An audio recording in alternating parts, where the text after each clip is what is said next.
following stream contains mature language and themes. Subjects that may be disturbing to some individuals will arise. Viewer discretion is advised.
Good evening and welcome to the Onyx Path Twitch channel. We are the Haunted Chronicles group and tonight it's the Wyrd West.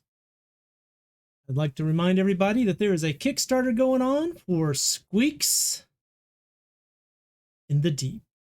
If you like Pugmire, as I do, or Monarchies of Mao, as some people do, those other ones like cats and things, Squeaks in the Deep, get your rat on, be a mouse. It's amazing. It has already got 8 of its stretch goals going. It has reached 37,000 of the $15,000 goal, and there are 9 days to go. So, hey, I'm pledged. Why aren't you pledged? Because at some point, I guarantee there will be a Squeaks in the Deep game.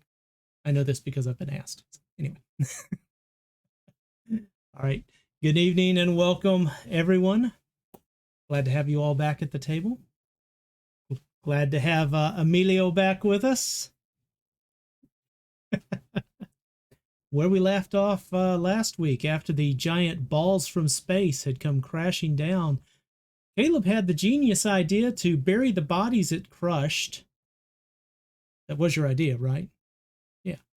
And then he decided to massage the balls gently away to get them slid around and just moved off to the side a little bit and oriented behind a hay barn, which was great except for the fact the hay barn was probably about 15 feet tall and the steel space ball is 25 feet in diameter. But that's okay.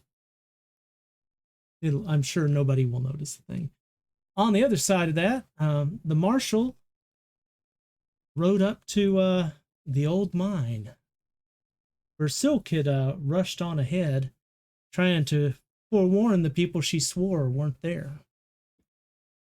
And our marshal got to meet the cowboys, Bull and Jersey. And they were having a good chat about goings-on when a strange noise came out of the mine shaft and kind of distracted them a little bit. And someone just said, what episode are we on? We are on episode 7.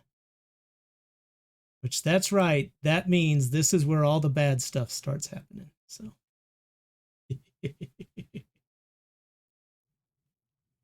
All right. Well, let's pick up with Caleb and crew as they have now gotten the big metal ball behind the barn. What's going on with you guys? Well, I told you it would work.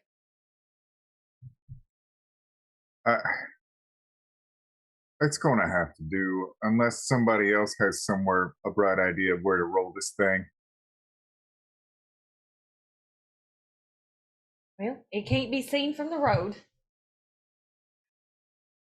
I reckon Fair that's all point. that matters. What do we do about the bodies it uncovered? We just buried a whole slew of them. Well, if we don't have time to bury them now, I suppose we just leave them. Or do we want to set it on fire again?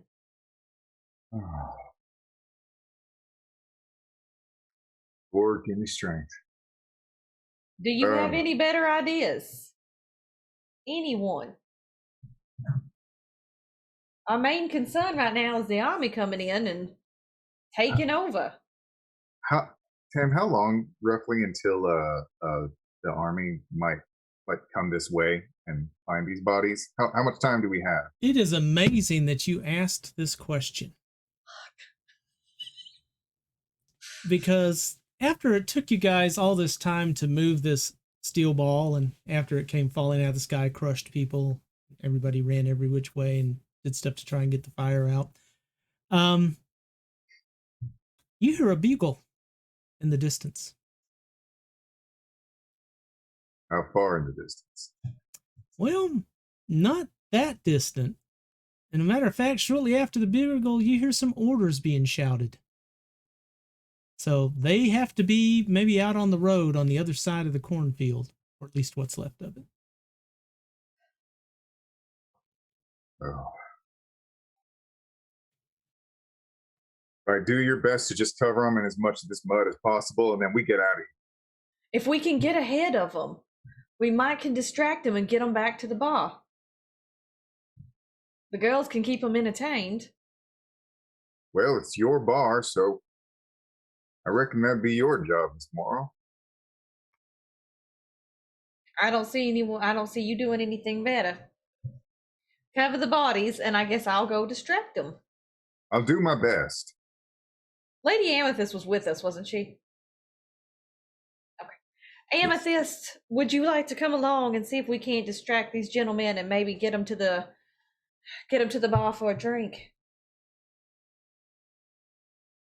You're muted, darling. I can't understand you. The aliens. They stole my voice, damn it. Oh no, I think that should be fine. Yeah. I mean, unless we want someone to guard this barn, but I feel like maybe if somebody guards this barn, that's kind of a big signpost that there's something in this barn that shouldn't be in this barn. So probably don't guard the barn. Yeah, I can be distracting if I need to be. Get the girls ready, the hair ready. Let's go distract some gentlemen, shall we? Yes, ma'am. And I guess Minnie with Amethyst will go towards the army. All right. You make your way out of the field. There's lots of noise going around, and a lot of it's burned down, but you still don't have a great view till you get a little bit closer to the road. And there you see, well, basically a small army. There is a wagon with them, and sitting in the back of the wagon is Emilio and Violetta.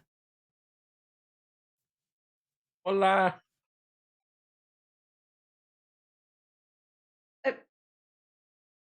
Mr. Flores. You who? I'm a gentleman. Miss, I would appreciate it if you would not speak to the prisoners until such time as you are given permission to do so. Oh, he's just so darn cute, I can't help myself. Yeah, and let's talk about this prisoner thing. I mean, is it a crime to speak out against the government and military in this country? No, dear. sir, it is not, but it is a crime for your little girl to throw rocks at us. Oh No, dear. she was throwing rocks in your direction, not at you.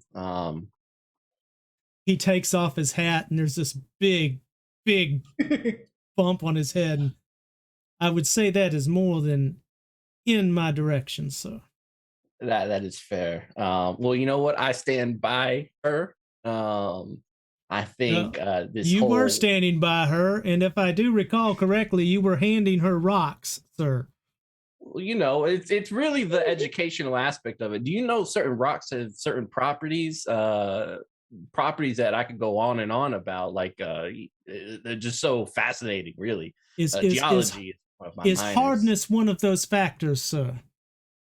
I mean, hardness, brittleness. I think a lot of things can be accomplished out here in the West by the weight and heft and hardness of a certain item.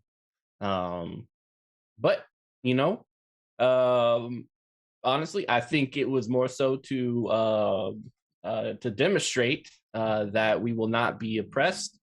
That the military-industrial complex is something that should be spoken out against. Militaries rarely do the right thing, and I'm sure you're going to listen to this and kind of let us go and let me be on my way with that very attractive lady over there. After all, if you do keep this man detained, you're essentially admitting that you can't handle a 10-year-old girl, and that's not friendly of you. If you were to release him, you could do other activities, perhaps with myself or any of the fellow ladies at the saloon with your free time. Work that manliness back up. Yeah, or myself. Nothing quite gets the blood rushing than a lovely Spanish poetry. There's also some new biology books, especially on the human anatomy, that I can bring out and read to you.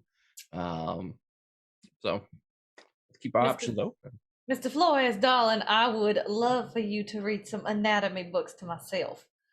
There were some very particular ones that I think you'd be most interested in. There was a Mexican author who kind of charted the passages by, I guess, pleasures and certain points on the human body, especially the female form, something that hasn't really been written about much during this time. I feel like historically men have been the center of pleasure, but as we develop, as we kind of push on into the future, we learn that all aspects of humanity need to be pleasured. And so this book has a lot to say on that subject. I think you might enjoy it quite immensely. As you continue to speak, you slowly notice nobody around you's moving. Everybody has stopped, and they're all paying attention to your conversation. And yet several of them are nodding along with you. Yeah. I mean, I don't mind sharing what I've read to all these fine gentlemen here. I believe I can. I believe I still have the book. I might have left it back down south, but I do seem to recollect enough that could help any individual provide pleasure to any partner that they might have. Well, now, I think I can add on what Mr. Flores is saying. If y'all want to come on down to the bar, perhaps if you would forgive this young man and his daughter their transgressions, we might give you a discount on the evening services, if you know what I mean. Number one, ma'am, thank you for the offer. We'll consider that later. Number two, if you are willing to take responsibility for this miscreant and the fine young woman here, we will be glad to send them with you. But they are basically under house arrest, so you will need to keep an eye on them. And if not, you can be held personally responsible. But we have a duty to take care of here. As you can see, there has been some damage to this field, and we intend to find the parties responsible and see that they are subdued. Oh, honey, that was a lightning storm. Did you not see it? That's what started the fire. Were you here? And I when would be. Go ahead. Apologies. No, Well, I would be delighted to take care of them. I've got a perfect room for Mr. Flores here that he'll never leave. Very good, ma'am. Yeah, Lady Morrow has done a great job in the realm of taking care of me for many a year. So, And Violetta is just a delight. I'm sure it was simply a misunderstanding or something that she needed to learn. But she'll behave from now on, isn't that right, dear? Yes, I'm very sorry for calling you the great oppressor and baby killer and those other things. want to fist bump my daughter. Look, And I'm pretty sure you never did those things with your mother that I intimated either.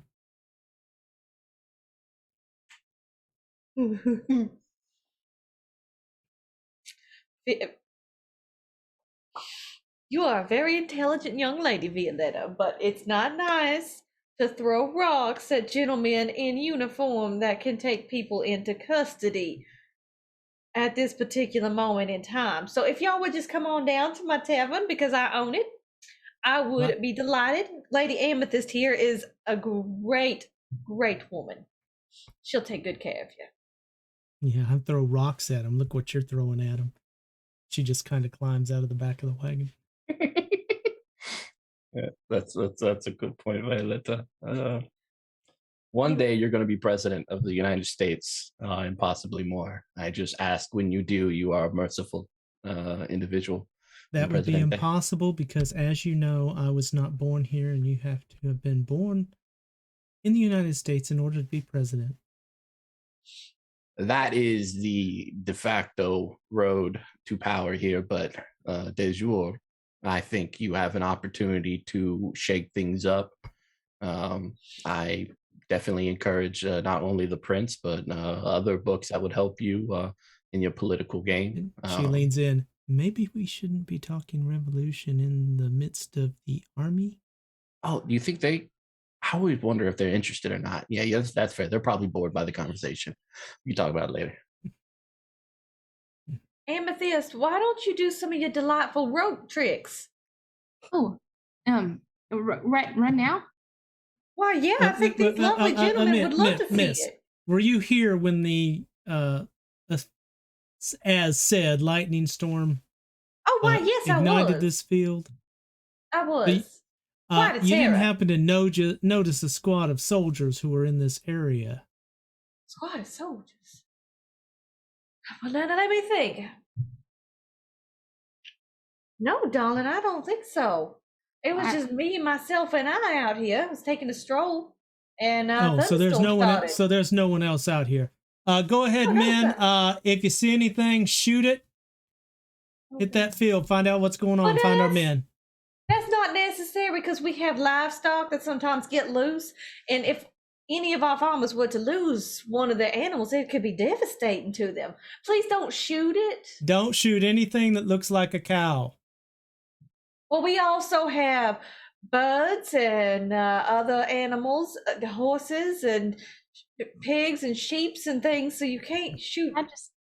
In general, I don't know why you would shoot without investigating at least a little bit. Is there some threat or concern that causes you to shoot on sight?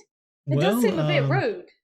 Someone ignited this, and I understand you say it was a lightning storm, but it must have been very localized because it was. There's been no lightning anywhere else. There's been no rain anywhere.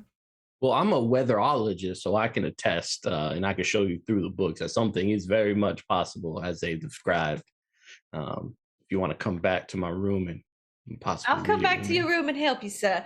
But this kind of thing happens all the time. I mean, the lightning storm, maybe that was kind of weird, but well, I have a squad of missing men, and you have stated that there is no one else out here, so. No, assuming I find anyone, I'm going to assume that they did something to my squad until I can find them and determine otherwise. So that's just quite rude because we do have townsfolk that come up out here. Sometimes they like to pinch a few ears of corn. Yeah, I mean, and he looks at the burnt field. I think he might have a few problems with that evening. Yeah. Yes, we also have children that like to play. That may attract people because they might not know what's going on and be interested. I mean, we did have Mr. Marshall inform people that there was a fire, and so there may be people who, out of their lack of better judgment, may come to the field to investigate. I really think you should just take caution. And I mean, we haven't seen any soldiers. It's possible that maybe those men just burned. That's fair. Captain, I hope not. Captain, what's your name? I am Captain Miller. Miller. Miller. Captain Miller, you are a learned man, and I'll take a few steps forward and kind of undo the top button. I understand you've traveled for quite a bit to get over here. You must be weary by the travels of roads. I mean, the burden of being such a man in position. I can't even formulate in my mind how difficult and heavy that burden is upon your shoulders. I'm going to place a hand upon his arm. And with my striking looks, I'm going to try to awaken in him something that he's never dreamed of. I would like a presence and expression roll from you, please, sir. Yeah.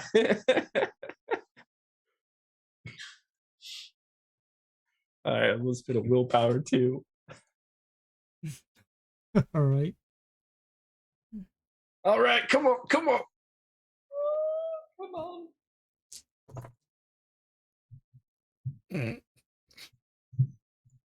6 successes. It doesn't matter. I botched anyway. Yeah. Yes. So tell me again what you do. You place your hand on his shoulder. Is that what you said? His or- arm, his quite arm? delicately, kind of putting some pressure on the lovely little points right between the veins that kind of release that sort of serotonin levels in your head. You know, that little, oh God, is he touching me? Yeah, it's shivering. You feel as his arm tenses up and he stands to his full height and he looks down slightly at you. He's a little bit taller than you. Sir, I will tell you now to remove your hand from my arm, and I expect you to behave yourself appropriately around a soldier, and I will come see you in 30 minutes and we will discuss this privately. You got it, Captain Miller. And I'll take my hand off and good day to you. I head on over to Minnie. 30 minutes. 30 minutes. You got it, Captain Miller. Shall I have a room set aside for your discussions? That would be very kind of you, ma'am. Why, certainly, sir. Such reasonable gentlemen.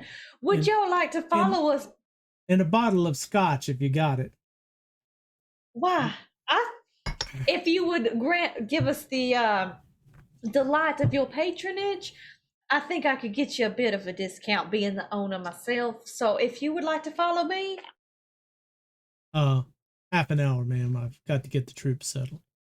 Oh, well, the troops are welcome as well. It's quite a large No, bar. ma'am. No, ma'am. They have work to do. Once we get the town secured, then we'll look at them using their off hours for Oh, leisure honey, activities. they look like they could use a bite to eat. If you're going to be scouring these old cornfields, they need some food. Oh, it's fine, Minnie. And I'm gonna place my hand upon her shoulder and give it a slight pressure tug. Let's go on back, make ourselves ready. I'm sure these gentlemen and such will be very interested in coming upon our services pretty soon. In the meantime, I'm sure you and I can maybe rehearse or practice. Oh, shit. Mr. Flores, I don't think there's any need for them to go into the cornfield because it's empty. I think the greater need is over in the bar, and as long as we show them that there's something to rush over to, maybe they'll just be a little, dare I say, distracted. Especially if you turn around, you have such a nice. Well, I don't want to be rude, but Oh, Ma'am, I think he's saying he hates to see you go, but he likes to watch you leave. oh, well, if you lovely gentlemen would like to see me lead the way to the bar, I think I could be persuaded. Oh, ma'am, you had mentioned the marshal. Where'd the marshal head off to? I do believe he went off back into town. It's where his headquarters are. Corporal Bruce, Private Lenny, follow them. Go with them. Find the marshal. Yes, sir. And no messing around in the bar. Find the marshal.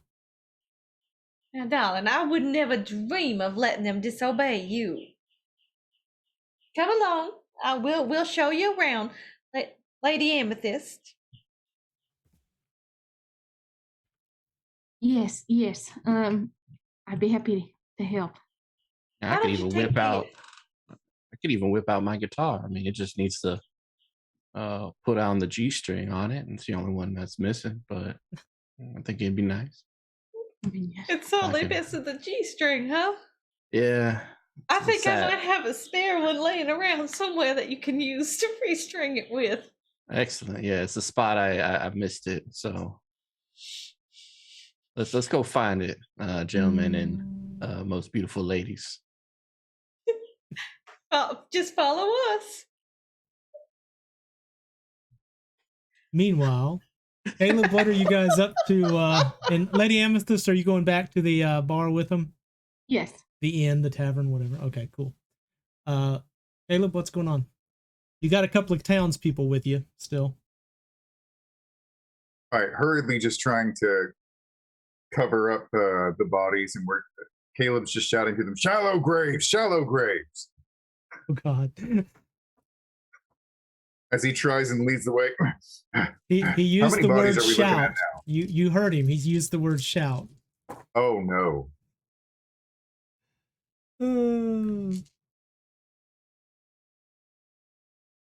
I did. Yep. You hear the sound of crunching burnt corn stalks as 3 soldiers step out of the what left of the standing rows of corn. And what was that about shallow graves? What? You misheard, sir. Oh, what Wait. was it you said then? Sorry about that. I said, hallowed be thy name. I was giving a prayer to the Lord that he might show us his mercy, stop burning our crops. You know, this town doesn't have a lot to its name. My word, what made that huge indention in the ground? I tell you what, this is the end times. Are you a God-fearing man, sir? Well, yes, sir. I hope we are brought up to be with the Lord soon, before things get much worse. A lot of strange things happening in the world. What's that path that it looks like something just kind of left like a creek or a dent.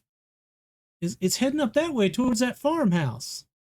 Yes, sir. That's a wagon. What are you talking about? A wagon? Come up here. Y'all come back me up on this. Tell them about the wagon. Yeah, seconds for some of the other. Yeah, it's a big wagon. Well, why did it leave a rut like that? And they all turn and look at you. Because it was dragging something behind it. What was it dragging? Well, how familiar are you with farming equipment? Not much. That's about what I expect. Well, see, when we have a big disaster like this, you know, we have to drag something to try and remove some of the topsoil, and then that way we can try and plant some new crops under it. So just have a big piece of metal that a wagon drags. Yep. Or sometimes we just hook it right up to some horses. Well, roll me a wits and subterfuge, please. I am absolutely blowing a willpower on this because that is not going to be good. Subterfuge. My God. I don't have a bit in it. All right. So that'll add 3 dice For the willpower, right? Yep. All right. But if you have nothing in subterfuge, it'll be your wits -1 plus the 3 dice. So. All right. So that'll be 5 times 1. I rolled worse. Let's see what we get.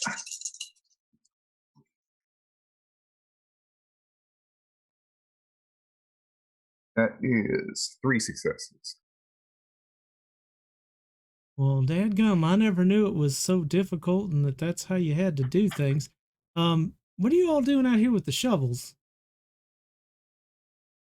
Well, when it's something on this magnitude, sometimes that thing we were dragging, it doesn't get it all. So, like I told you, we got to remove that topsoil. We got to kind of cycle the soil. So some of us were doing the remainder by hand with the shovels because the wagon didn't get all of it. But we had to get it back in the barn, as you see that trail leading up to it. One of the other soldiers is kind of looking around one of the mounds where you had buried some of the body parts, and he goes, "Yeah, I see where you turned it over here. You all must have some fearsome red clay down there. This dirt's like just blood red." Well, that's just how it is up here in Haunted Rest. Yeah. Has anybody checked on the farmhouse up the road? Who lives there? That's not your land, is it? Not your farm. Not mine. I'm a cattle farmer, sir, but we all like to pitch in up here. We're all one community, so we help each other out. Well, I guess we'll go on up that way and check out and make sure everybody's up okay that way. We're moving in and setting up, and they're going to be setting up right outside this area here. So when you go out, tell them that you've already talked to Corporal Price and that you're okay. So they won't Yes, sir. stop you for anything. All right. Thank you for checking up on us, Corporal. We're all fine here. All right. You have a blessed day. All right. By the way, you didn't happen to see a squad of soldiers out here anywhere, did you? They were an advance party that were doing some investigation out here and searching for a lost boy. I think it's a child. They didn't say how old. I'm assuming it's a child from the way they were looking for him. Isaiah? Isaiah. Well, sir, I don't know anything about it. I don't see a squad of soldiers anywhere around here. There's been a lot of havoc and chaos and burning fields. I hope they're all right, but all right. Well, you have a good evening. If you happen to see a little kid named Isaiah, you wouldn't happen to know this Isaiah, would you? He's from around here. I do not know a little kid named Isaiah. No, sir. All right. All right. Well, y'all be careful, and we're going to run on up to the farmhouse here and make sure everything's okay. Yes, sir. Oh, no, I'm not a sir. Just Corporal. All right, Corporal. Well, Corporal Price. I'll yep. Good luck with your duties. I'll see you later, Mr. McCarty. Caleb McCarty. McCarty. What's the name of that little boy who's missing? Doesn't matter. We'll have a good evening. And they start heading off.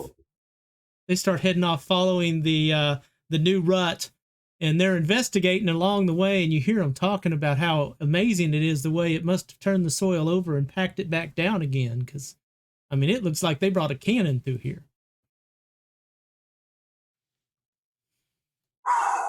Lord, forgive me for lying.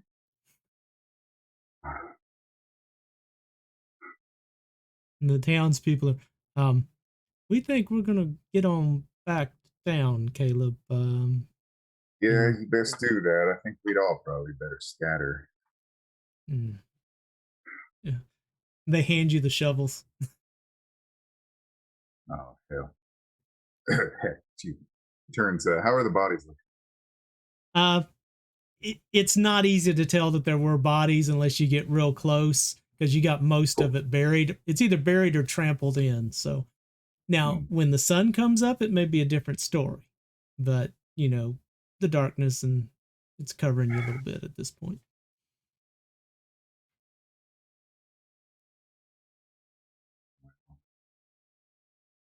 You know, in that case, Caleb will stay there and try and pat more of the dirt over them, cover them up a little better. Okay, well, the townspeople take off.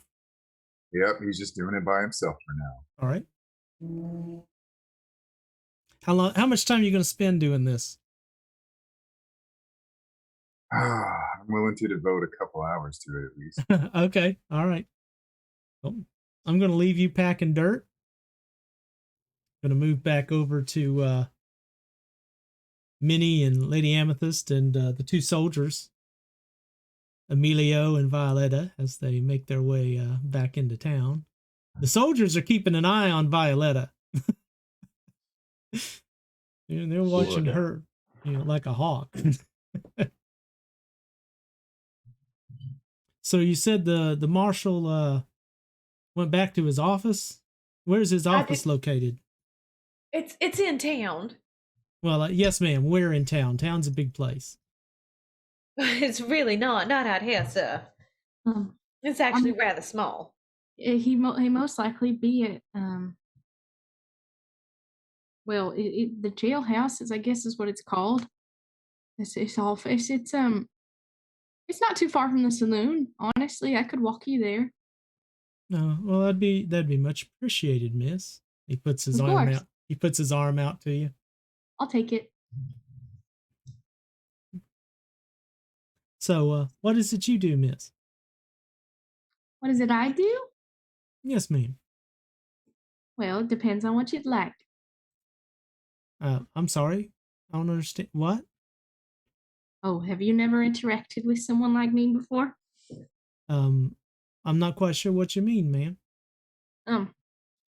Well, this is a type of town where many of the manfolk that come here may not have a woman, or may have a woman that they don't care too much for. And at a saloon like ours, we offer services. Oh, so like if she can't cook, you like make dinner for them?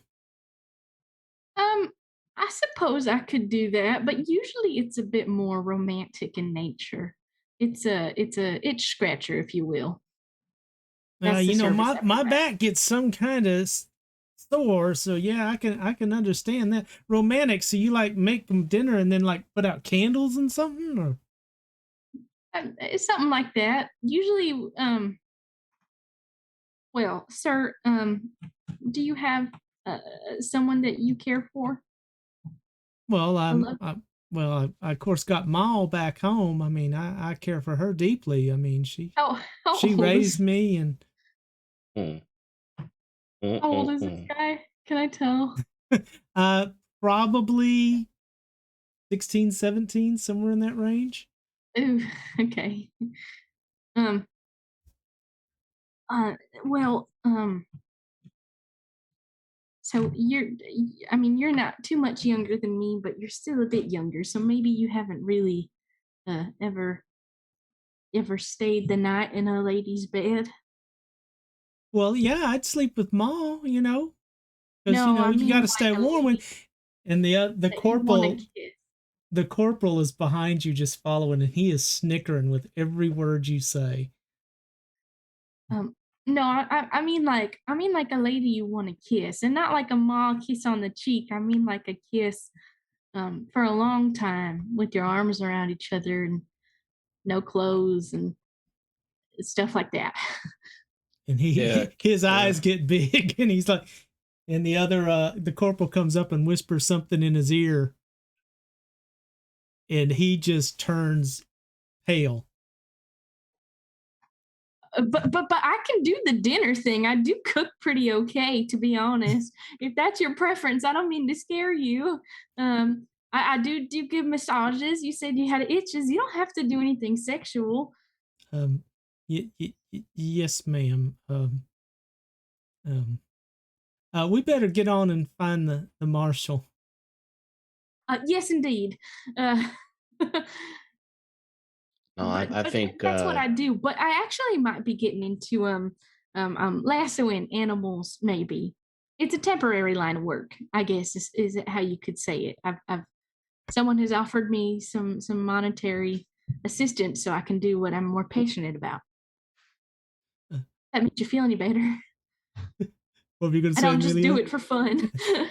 I was about to say, I mean, young man, you're beginning a wonderful and beautiful journey, like a cartographer going through the valleys and mountains of figures, unbeknownst to you. Take your time, be patient, discover the lakes, the ponds, the ripples in the water. Have your fingers lightly dash across the snow. Just take your time. You'll get there eventually, but And no rush. He is looking at you with zero comprehension. He looks over at Lady Imps. What does unbeknownst mean? I think it means that you don't know. Why is he talking about? I mean, we do a lot of orienteering. Why is he talking about valleys and ponds? We're all rather strange here. my apologies. While this conversation goes on, I'm going to go back. And I'm sorry I'm making you guys at the mine wait, but there's a reason. We come back to Caleb. The soldiers had walked off for a little ways, a while, and he's been working on hiding the bodies a little bit, the remains a little bit better. When suddenly two of the soldiers come running back, and I mean, they are hightailing it back. And they, Mister, did you see that? There's a, and then they turn and just keep running. There's what? Hey. What are you talking about? There's a giant, big steel ball. It's. Where? It's behind the barn. Oh. Well, so it is. And they run forward. Oh. And keep going. That's not good. And you hear as Corporal Price is coming down the trail a little bit as well, muttering a little bit. This wasn't no wagon.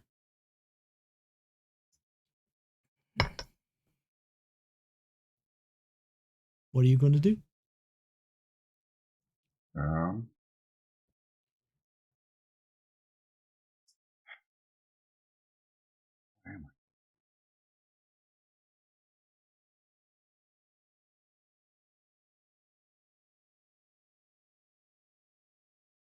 He's getting closer. I think I better make myself scarce. Are you going to do this quickly or quietly? You know what? If I can get, how close is my horse? Your horse was out on the roadside with the other horses, so it would be in the midst of the army at this point.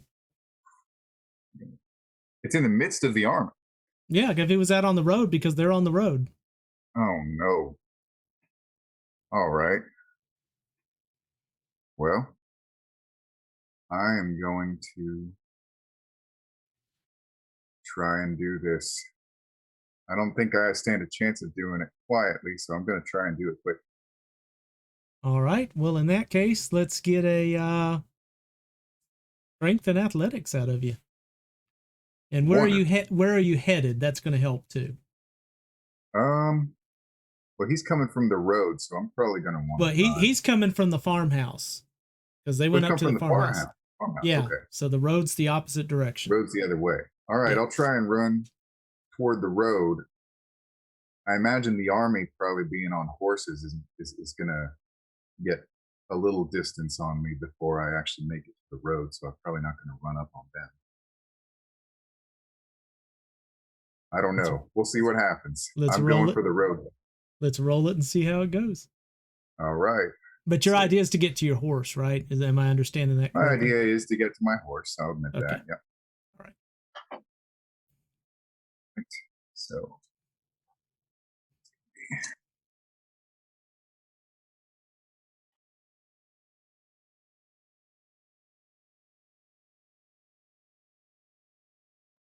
Four successes.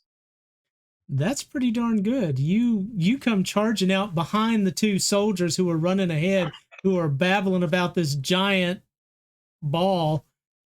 You run up and get to your horse, and you are on your horse before anybody notices you. But then someone said, "Oh, what are you doing?"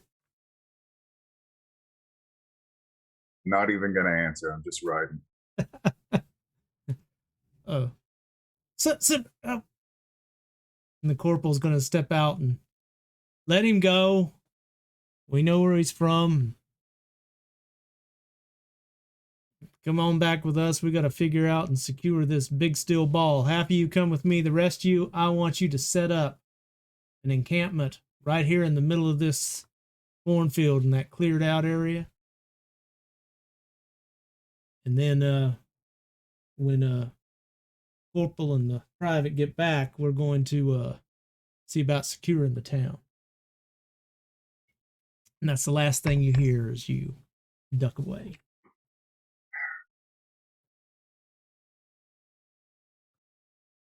I'm going to let you guys get back into this. I'm getting back to you, people at the mine. I feel really horrible for you, but bear with me. Ride back to town, I guess. All right. Hey, I'm sure it's just a minor inconvenience. Oh. Well played, sir. Well played. You'll make it back to town, Lady Amethyst, if you guide them to the jailhouse. They knock on the door and it's empty. Lights are out. There's nobody there. Oh. Well, I guess he must have gone to look into something else. There were sounds. Well, I'm sure you heard it. There was like this boom sound. There was that boom sound in the field, which we think was the lightning storm, and then I think there was a lightning storm going up near the mountains or something. So maybe he went to go check on that. It's the best I could guess. As you say this, there is a loud ringing noise as the blacksmith goes back to work, and you hear him hammering away next door. Maybe maybe the smithy knows where he went. We can check in. They're neighbors. And the private's still not talking to you very much. He never has taken your hand off of his arm. It's like he's afraid to pull away from you at this point. Sure. Yes, ma'am. Private, come on. Lenny, wake up. Come on. Miss, we thank you. We'll take it from here. Maybe you should get on over to the saloon and get back about your business. Oh, sure. That sounds fine. Do let us know where the marshal is. I do worry about him. He's a great marshal. He's really good at his job. Yes, ma'am. And they turn and walk over. Oh, we do still have a missing person that we were hoping to find pretty quickly. If you could keep an eye out for them. Have you heard about them? Is that the little boy, Isaiah? Well, he's kind of like a medium boy, but yes. A medium boy? How old is he? How old is he, Caleb? Isn't he older? I thought he was like 17 or something. He's not even 17. I don't think he's a teenager anymore. I'm pretty sure he's in his early 20s at this point. Oh, well, he's about my age. They got that all wrong. They told us we were looking for a little kid. Oh, why are we worried about an adult who's gone off? What was his name? The boy that's missing? Isaiah McCarty. that is who's missing, but he's older. Well, So maybe somebody got got some the information wrong. But it is still important to keep an eye on him. I know he's an adult, but he would never disappear on his family like that, especially he's got a real nice family and they work hard, and he's never done anything like this before. So, and we think he might be with someone else. So please keep an eye out for him. Yes, ma'am. That's our job. Aside from protecting the townsfolk, we're here to look for that young man. Thank you. And they make their way over to the smithy. And the hammering stops. Are you heading back to the saloon, or what are you going to do? I'll linger for a moment and just kind of see. Yeah. All right. And you hear him having a conversation where they're asking what's going on. They're asking him what the heck is he building, and he's just working on a project for one of the people who live around here. Well, the marshal, I think he was heading on up to the mine. Some of the townspeople said that they'd gone over to put out the fire, and then the fire was out by the time they got there. So the marshal was going to head up to the mine because there was another fire up there. Another one of them big things fell out of the sky. And they get into the whole thing about the big thing falling out of the sky and the different ones that have landed around. But the two of them decide, all right, well, we're going to make our way up to the mine. And they borrow a couple of horses, paid for, of course, and head out towards the mine. Okay. That satisfies me and my curiosity, so I will head back. All right. So I'm going to let you get back inside the tavern. And Caleb, you'll come riding into town. I guess you're headed to the tavern saloon, Minnie's place. We're going to have to come up with a good name for what to call this. Whatever. We're all over the place. Anyway, these guys are going to head up to... Sorry. Go ahead, Caleb. Sorry, go ahead. Oh, if there's anything you were going to do. Well, I was just wondering, are Minnie and is everyone else actually back there yet? Yeah, everybody else is back in and settled in. Right. So. All right. So, what does Minnie think when she sees Caleb walk through the doors of her saloon? Oh, my darling, I didn't think I'd ever see you in here willingly. Can I get you a drink or a room for the night? Actually, I'd like a room if I could. I'm sorry, dear. Can you speak up? You're mumbling a bit. I'd like to request a specific woman if I could. A specific, well, darling, I can accommodate you. Who are you looking for? Is Lady Amethyst available?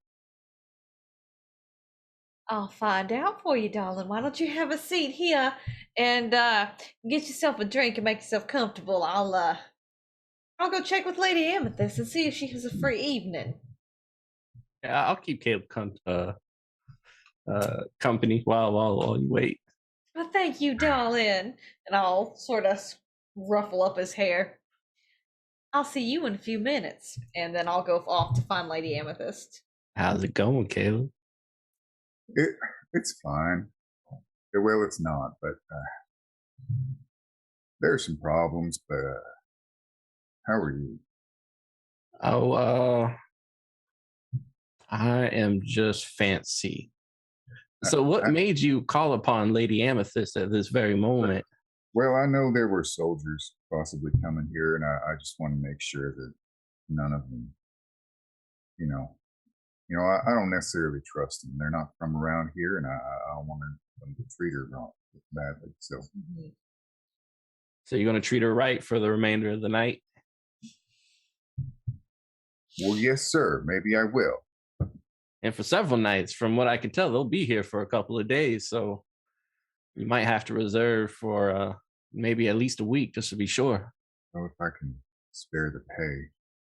Well, look, enough about me. How are you? I mean, you could just ask her. No, I mean, I know she's got to work, so Yeah, but you got the ranch, right? Why don't I don't know. look, I have a conversation that I want to have with her, and I'll have that with her. That's all right, sir. No, Now, that's how's fine. your? I just Did you find your daughter? Is she all right? yeah, she was throwing rocks at the army men, so I'm all works sorry. out. Yeah. Where is Violetta? Yeah, what she's probably like, I don't know, reading. Did you send her to a room or where is she? No, I'm not. Okay. Where is your punishing- child? Yeah, I'm not punishing her for throwing rocks at military. Like, no, I'm gonna pat her on the head and be like, just don't get caught next time, okay? Gotta be careful. Read a book.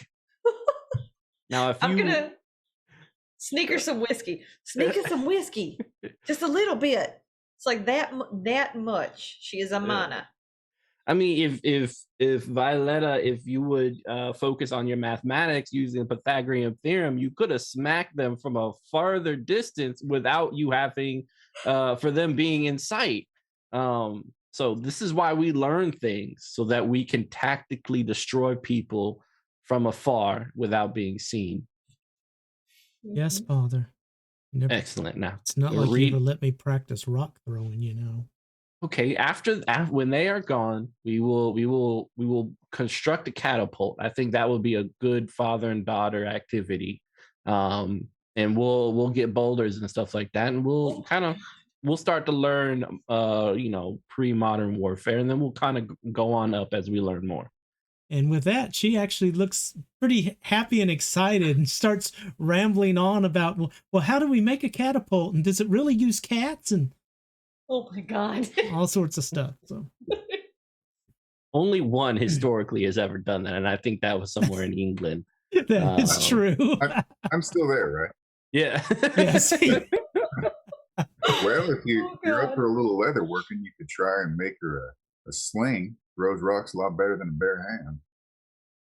Sling would be nice. But I'm trying to cultivate a long-standing work ethic to create constructs of war, not just poise. Which no doubt a sling can be useful for one individual, but I think the best weapons can destroy nations, not just a singular person. Well, you can't carry a catapult around with you, can you? The Not sling's with more that portable. attitude. Besides, the sling can be very effective. I mean, the sling killed a giant once, very famously. Yeah, but that was in a fictitious book. I'm sorry, sir. What was that? You're speaking of David and Goliath, right? The collection of stories passed down and eventually written down. The unconfirmed stories. Now, no doubt, I'm sure something like that has occurred, but I'm sure the parameters and the circumstances are vastly changed, and nor should it be used as a guiding post for any sort of moral compass. Is that all right? Are we having this conversation? No, I'm going to hold my tongue before I say anything very unkind. No, Mr. it's Flores. fine. Like I do enjoy philosophical and religious debates. I think maybe we should end this conversation between us right now and quit while we're behind. All right. What do you want to talk about then? I don't know. Now I see why people like to sit here and just drink. Well, let's get some drinks in the immortal words of Machiavelli. Let's get fucked up. No, sir. Well, I'm certainly not doing that, whatever that means. Oh, okay. And No, that's fair. last time I drank, it wasn't good. Did something happen that you didn't want to happen? Maybe some vulnerability shown to a individual? I don't that want to you talk might about it, regret? Mr. Flores. I really don't. Caleb, you have to open up to someone. And it doesn't have to be me. I just hope you open up to someone. You can't be a hard stone all your life. Where is Miss Morrow? I don't know. I think sometimes she meanders. I wish she would fall back a bit less.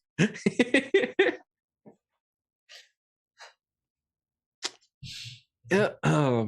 So do you love her? Miss Morrow, where have you been living? No, Lady Amethyst.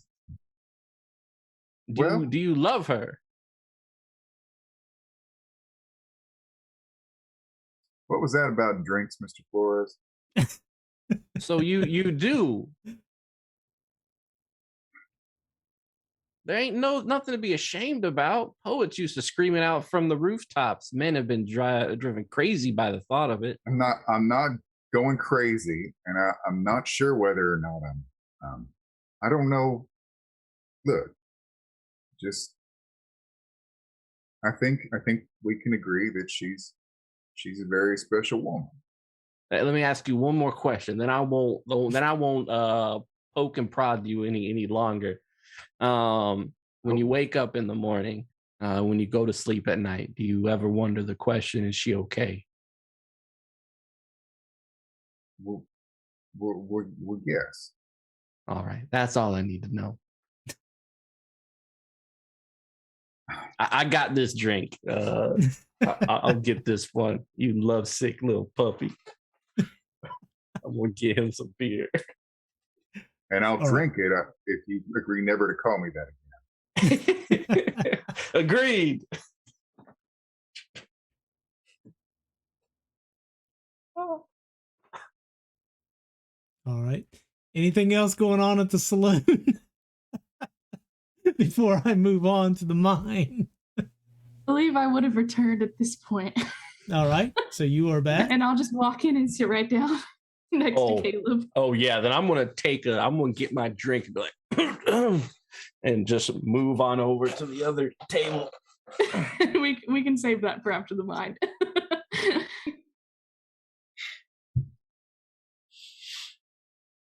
Right. So back at the mine, the conversation is going on about the various odd things that have happened in that night and the noises coming from the mine. Bull's real non-committal about saying what it is or what he was doing down there. But Jersey, better go get the pump going. I think I'm going to have to go back down there. See what we can do.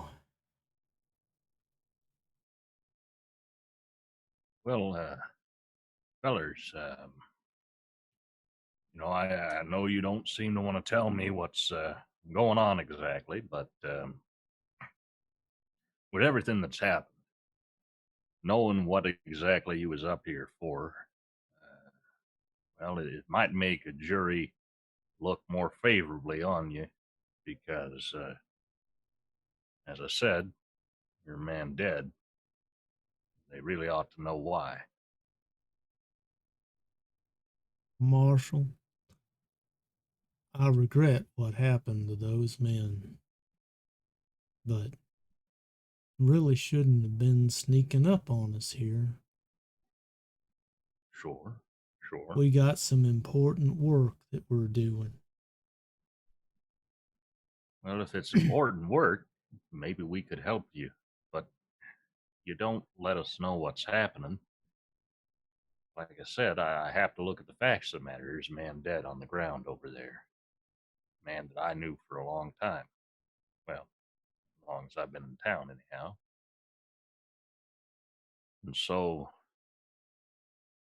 I feel that you could at least do us the kindness of letting us know what it was he died for, aside from us sneaking up, of course. I understand that part of it.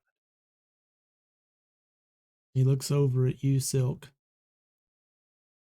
Well, what do you think, Ma? Go ahead.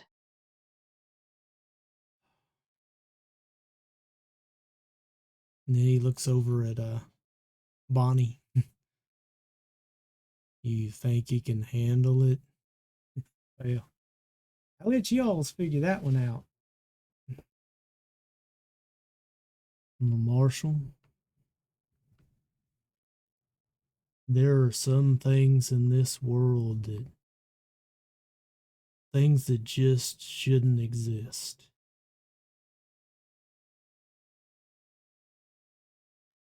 And well, the guys who were digging just kept digging and got deeper.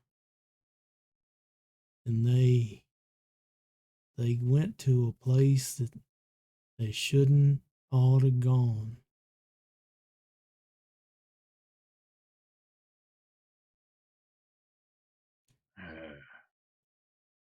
Don't And, suppose. Sorry, go on. well,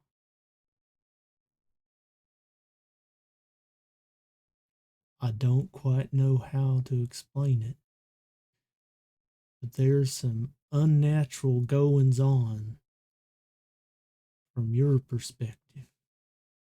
Now, you may not have noticed, but Jersey and I don't really look like everybody else. Suppose now that you mention it. We're just bigger than most folks. You know, that makes some people nervous when they see us for some reason. But we used to work in a place that, well, they kept people for managing unnatural things. In fact, that's where we met Ma. And they had her doing stuff. And, well,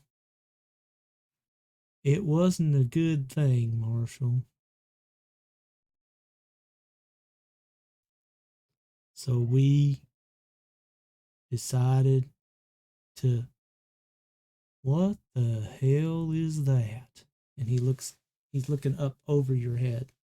That was interesting. My camera just, green screen went out. I won't do it now. And as you look in the distance, you see an oblong shape flying across the sky. Not fast. It's hard to tell how far away it is because you can't really tell how big it is, but it looks almost like a cigar in the sky. Oh. Miss Skills, have you any idea what that is? You see that, don't you? Well, looks like some kind of a flying apparatus of some sort. I mean, we heard about, and usually they have a balloon attached to them. Yeah, I You know, think I they remember were, seeing something. you know, the great inventor Da Vinci had come up with something he called a flying plane, but I don't think it looked much like that.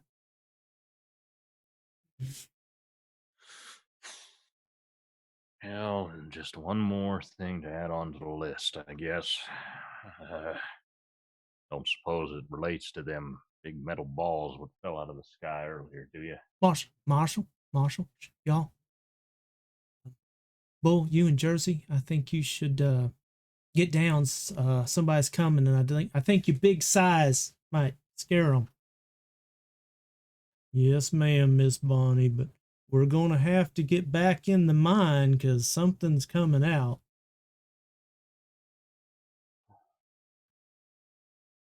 And about this time, Corporal Bruce and Private Lenny come walking up, and Marshall, Gentlemen, we saw your horses down there. We tied ours up with them. We also saw a dead man down there. that's right. Something going on? Well, Gentlemen, I think you might like to have a seat. This is going to be a moment. Mhm. And at that moment, the earth shakes violently. In fact, not just the area that you're at, but all the way at the tavern and away to the cornfields, the earth shakes, and you feel as though you have been moved up and down and sideways as what's normally firm ground moves around. Inside the tavern, bottles are falling off of shelves, chairs are falling over. You know, the old dust is falling from the rafters. You know.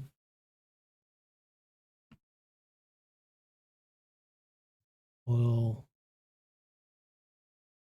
Bull's gonna pop up, and you see he's got his hand over Jersey's mouth, and he's like, "I'm trying to keep them quiet so we don't startle nobody." At which point, Bruce and Lenny both kind of go, "It's a." Yeah, gentlemen, I know. Please. Like I said, you might want to have a seat. It's a lot to take in. The ground continues to tremble and rumble. Say, fellas, whether you got a flask? Well, yeah, Marshall. Bruce pulls out a flask to hand I it to take you. it. Ma'am, that's some pretty stout stuff I got in there. Wow. I was hoping we could share that, Miss Silk.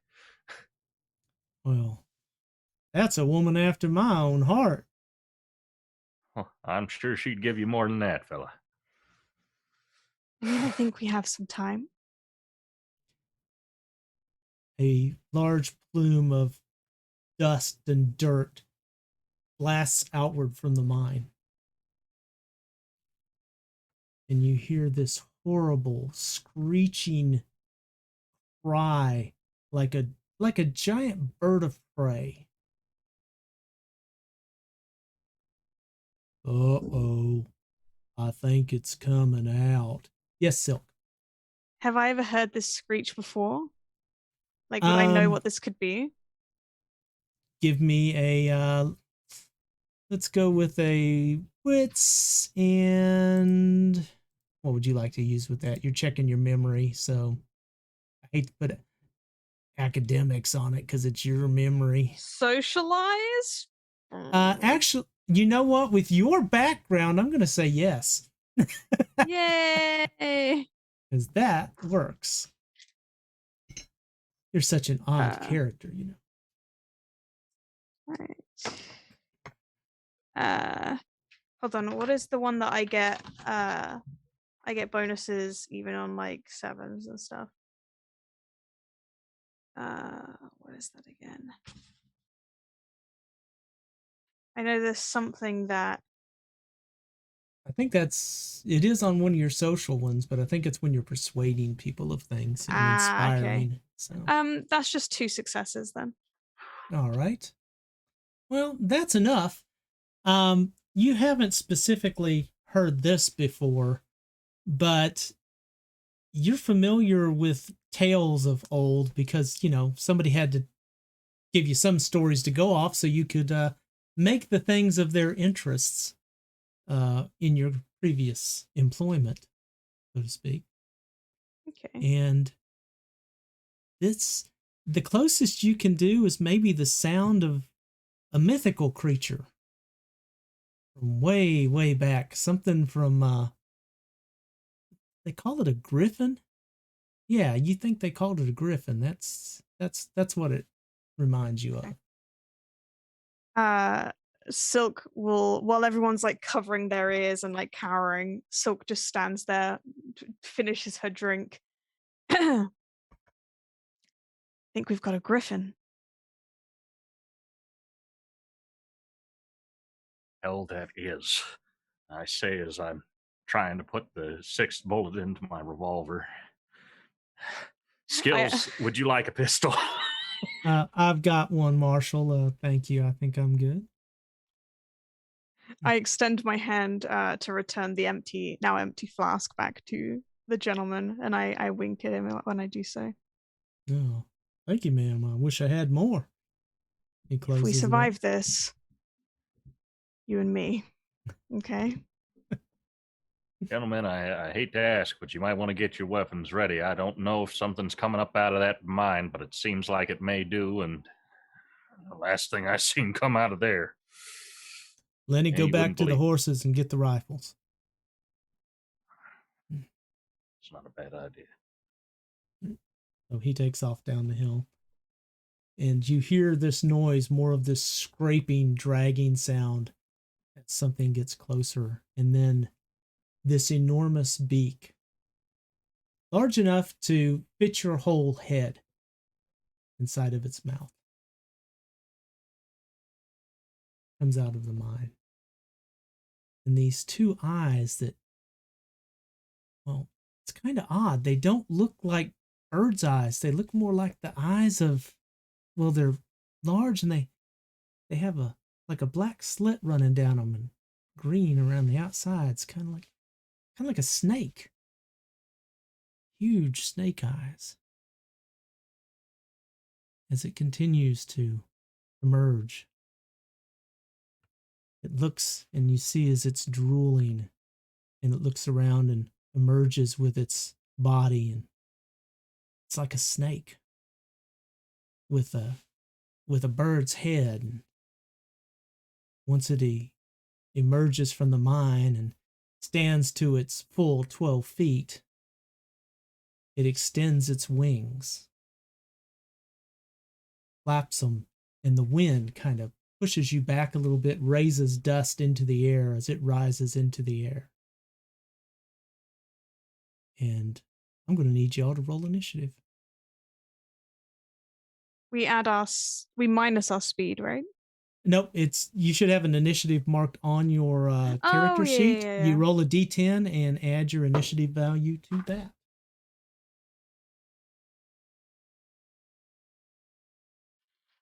Do I take 2 away for each revolver?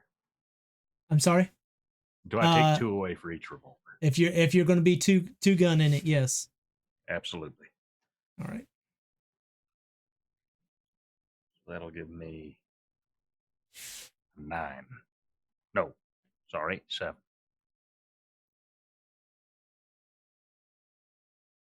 That's a 7 for the marshal. 12 Okay. for me. I'm sorry? 12. All right. 12 for Silk. Let me take care of our 2 soldiers and Bonnie here. Bonnie, you let me down.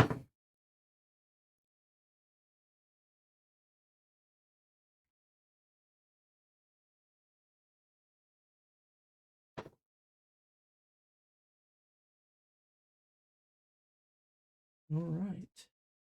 Oh, dadgum, I got too many NPCs in here. Hold on, I also got to roll for Bull and Jersey here. Seeing the guns, Silk just says under her breath, "Well, I'm good at banging, but not that kind of banging." Of course you do. Bonnie looks up and, well, that's just great as she draws a revolver. Starts with an earthquake. We got birdie snakes, an airplane, and these 2 are scared. Lenny and Bruce look up and go, "We ain't afraid." He goes, "Well, it's the end of the world as we know it, boys." Bull looks over and, well, cracks his knuckles. "I feel fine." It took y'all that long to figure out what I was doing. I was just waiting for the punchline to roll through. If you know the rest of the song, you know what's coming. All right. Well, Silk, you are actually at the top of the initiative order, but I'm going to do this because we've been going for an hour and a half. I don't want to take a break in the middle of the action. So we're going to take a break here. We will be back in 10 minutes, everybody.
Now wait a minute. How did that?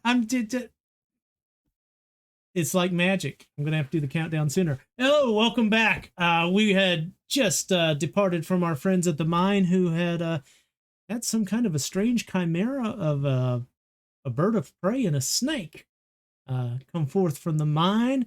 But we're gonna put them on hold for a moment as we go back to the saloon. And inside the saloon, Lady Amethyst has just arrived.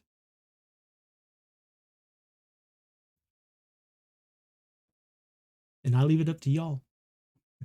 Caleb, have you seen where? Do you know where the marshal went? Marshall? Well, did I know that he went to the mine, Tim? Yes, he said that's where he was going. Well, last I heard, he was going to the mine with a few folk. That new woman went with him, Irma, or whatever her name was. Oh. Yes. Okay. Well, good. Then I sent the military men in his direction, and I'm hoping that that's okay. I mean, Well, I couldn't tell them not to, but we brought up the marshal, and I just, we had to lie with them, or not lie to them about what happened in the field and whatnot, and well, I didn't want to lie some more about where Marshall is, but what if something's happening in the mines and it's a problem? well, I'll be honest with you. I think our lie may have been uncovered a little faster than we might have hoped. Oh, well, it's not like we can get in trouble for that, can we? I mean, we can't Well, change the fact that. I think I'm probably going to get in trouble for it, which I ought to. I shouldn't be letting untruths pass my lips. It's a Well, sin. Sometimes you lie to survive, Mr. McCarty. I mean, it's a sin, but if it was a necessity in the time, I think your God would understand that. Well, I hope so. Listen, Miss Yes. Amethyst, did you get sent my way by Miss Morrow per chance?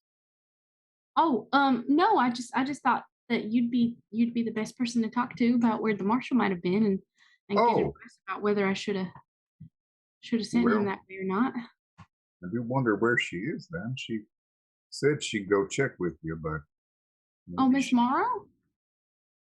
yeah. Well, I can go find her. Well, hold on. I was. It was at my request that she go get you for me. Oh, I was hoping to pay for a room with you for the night. Don't misunderstand me. I just want to make sure that those soldiers don't get to you. You know how those military types can be. I don't trust them. Ilio's in the background, like, well, I mean, I thank you for that. There are so many people offering me money and no services in return, and that makes me feel mighty bad. I mean, I try to be a nice person, but I don't want to be living for free. I want to earn In my fact, way. Miss Amethyst, well, maybe it may not be your usual services that you're used to, but I would like to spend the night in the room with you, just talking if that's all right. We can just have a conversation, Oh, like we did that one night when we were looking at the stars. oh, You well, remember? yes. I mean, I've done sometimes men come and ask for that too, so that's not too unfamiliar for me. Sure. I'd be happy to. This is just one of those times then. Oh, are you feeling sad about Isaiah? I asked the military men to keep an eye out on him for you. Well, I care a lot about my family, it's true, but no, I'm not here to talk to you about Isaiah. Could we get up to that room, do you think? Oh, yes. What time of day is it? It's evening. Okay. Okay. Do you want some food? We can take some food up. I probably haven't had a lot to eat, and I might have worked up an appetite. Might have worked up an appetite doing the thing, so I'm doing all the digging. So I suppose I could get some food. Yeah, that's entirely up to y'all. I was trying to ask when I was muted. Sorry about that. I need an idea where everybody is. I believe Emilio's still sitting down. Yeah, he's Where gonna are get you? his guitar and just start playing something sexy for Caleb. I figured Caleb was sat at the bar. Okay. Lady Amethyst, are you standing, sitting? I'm sitting by wherever Caleb is sitting. I came in and just went and sat by him. So All right. if he's at the bar or if he's at a table, that's where I'm at. All right. Miss Morrow, where are you? Miss Morrow was hunting Lady Amethyst. But since Lady Amethyst is with Caleb, I guess maybe she accidentally wound up in the bedroom with Emilio. No, Emilio's downstairs playing his guitar, so. Well, shit. I think you're She's just, upstairs. Okay. She's in the bath. Okay, even better. She's in the bath. All right. So, the front door opens and Captain Miller steps in.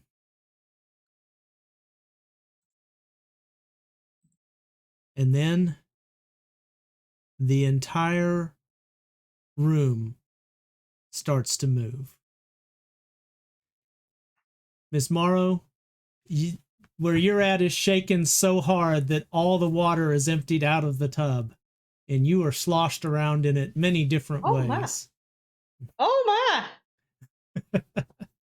There are bottles falling off of the shelves. I need Caleb and Lady Amethyst.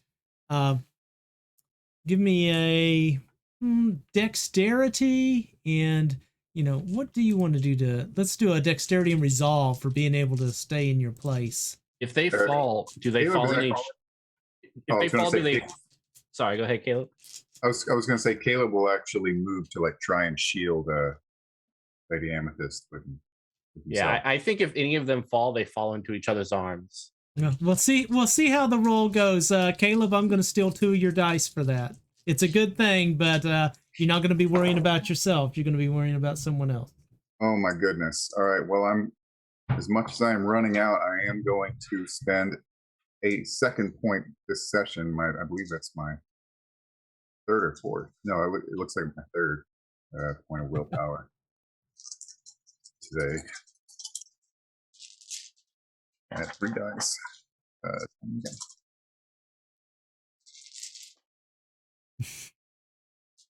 That's 1 success, I assume, not a 1. Okay.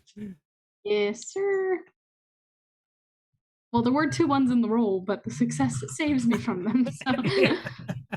Good deal. Good deal. And it's 8, 9, 10, right? 7 isn't included. That's correct. Yes. Okay. Just 1. I rolled 3 10s, re-rolled them, and got 4 successes total. Well, that's pretty darn good. I say you are able to catch Lady Amethyst. I will leave it up to her how she ends up caught by you, in what manner. Did I fall with my 1 success? No, you don't, unless you want to. You are able to maintain control. So it is your choice what happens. He's got 4 to protect you, so obviously he's moving around you. He's moved around me. I'll lean into it. I won't fall, but I'll just lean into it and accept the protection. All right. Emilio, how'd you do? Oh yeah, me. Sorry. If I fall, do I fall into Miller's arms? Well, since Minnie's upstairs, that would be kind of difficult, but who knows? I'm talking about Miller, not Minnie. Oh, Miller. Sorry, I thought you said Millie. Yeah, So Minnie left. So this is athletics, and okay, I'm actually decent. I worked out. 1 success. All right. Well, you're able to maintain. You don't break your guitar or anything. Unfortunately, Captain Miller was kind coming through the door at the time this thing hit, and it knocks him off his feet.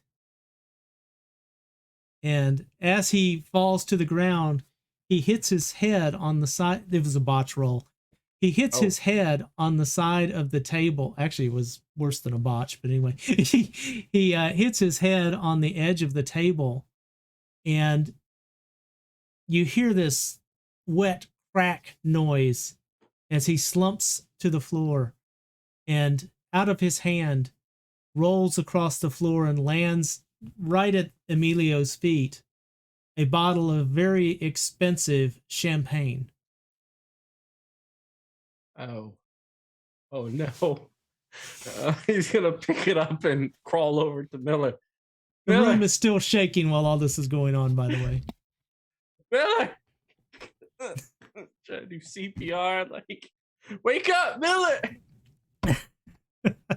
I'm afraid there is no response from Miller, and as you try to shake him, you realize that there is blood pouring out across the... Oh my God. Caleb, help. He's just, oh God, blood everywhere. Oh, would we have an outhouse or would we have an indoor bathroom? Outhouse. Absolutely. Okay, well, What would be the equivalent of where you would go to try to stay safe then? Like, is there some kind of pantry closet or something? I'm thinking like survival, like you got to get in an enclosed space away from the windows, like. But would your character know this? Because you're in the middle of Arizona, it's not exactly an earthquake-prone place. So I would say you may not know. You might want to get away from the falling bottles and glass that are shattering all over the place. And falling military men. Falling military men. Yeah, I think I would just try to move away from everything, and I'd kind of like, I'd grab Caleb by his like little strap, like his overalls. I just grab one of the overalls and just kind of let's get away from the bottles, Caleb. I will get my face really close to Miller to try to see if he's still breathing. Just kind of like. All right, give me a wits medicine, please. Okay. I'm going to check on Minnie real quick since she's upstairs. It's a chance die. So. I actually do have 1 dot in medicine. Well, you do. I got a 1 on my chance die. Go ahead. Sorry. Oh, you got a 1. So that is a failure. I'm afraid you're not able to tell, but the best you can tell is he doesn't seem to be in good shape, and he probably needs help badly. I'm going to pick him up and try to find Minnie. Minnie, you were in the tub upstairs. I'm going to need a check from you for dexterity and athletics as well, because you were in a tub full of water. Not the best situation to be in an earthquake. I don't have any dots in athletics. That takes 1 away, right? Yes, it does. -1. -1. It's not possible to break a boob, is it? That doesn't happen. That's 2 successes. Eat it. Well, number 1, to answer your question, yes, it is. But number 2. Wait, that's not cool. Sorry, too much medical knowledge for my own good. Anyway,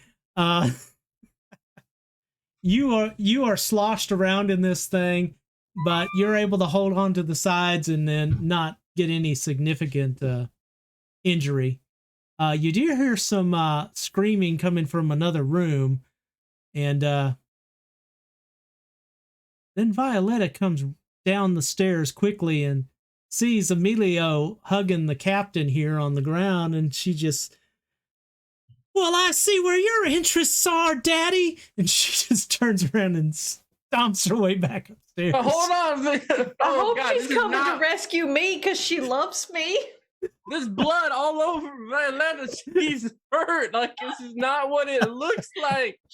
Oh my God. He's going to pick this man up. Be like, oh God, I'm Minnie.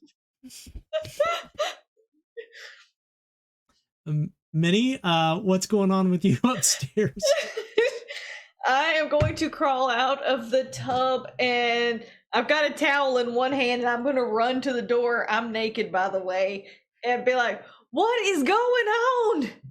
And Violetta's going to look at you and go, Daddy's down there with some guy who's bleeding. I think he must have hit him or something. Why'd the world shake? I don't know, darling. Are you all right? And I'll pull my towel in front of me so she's not staring at just naked me. I don't know. Are you all right? Are you hurt? I'm fine, but unfortunately Daddy's books fell off the shelf and into the candles, so several things were burned. I tried to put them out as best I could, but... It's all right if the math books got burned. We'll tell your father they couldn't be saved. Well, it's all right. I found this jug in there, and I figured maybe it was water, but apparently it wasn't, because when I threw it onto the books, they just went up in bigger flames. So I had to take that expensive blanket that you had on the beds and use it to put I'm afraid the blanket's ruined. I'm not worried about the blankets, darling, as long as you're all right. Why did your father have a jug of oil in his room? Never mind. You're too young. Never mind. Let's go He liked to downstairs take his shirt off and stand in front of the mirror and slick himself up. Kind of moisturize in the west. Got to moisturize the Sand. West. Yeah. That's right. I mean, I suppose it's moisturizing, but I offered to do it for him, and he said no. That's Well, just Daddy explained to me that there are some things that a man just needs to do for himself. I suppose so. And I mean, she's just standing there with just a towel, and let's go downstairs and see where everybody is. I hope they're all right. And she just goes downstairs naked with a towel. Yeah. Like, All Emilio's sobbing, like trying to pick up this very wet, bloody big man. Emilio, what are you doing? He fell. I'm sorry. I'm trying to get him. And her hands go like this, like, and you got a towel over here and an empty hand over here and nothing here. Minnie. What? everybody- Are you all right? And everybody's praying for an aftershock. Miss Morrow, good Lord, Have your you neck. seen them? Holy hell. Good. What? Oh, They're amazing. Oh, well, thank you, darling. Oh, People I'm are sorry. dying, though. We have to focus. What happened? Miller fell, and he was going to bring me this lovely champagne, and he fell, and his head cracked open, and I think he's dead. I put my fingers on his face. As and I you don't say, feel anything. I think he's dead. A soldier comes through the front door. Going, Captain Miller? And he looks and sees you holding this bloody man in your arms, saying, I think he's dead. And he's like, what did you do to the captain?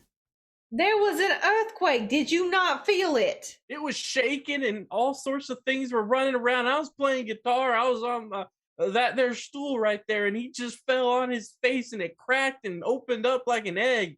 Yeah, he hit his head. Caleb's going to run over and try to check over him with what little medical knowledge he has. All right. So that will be either intelligence and medicine or wits and medicine. I will leave it up to you. I'll pick wits. All right. Definitely wits. Not intelligence for Caleb. That makes a lot of sense.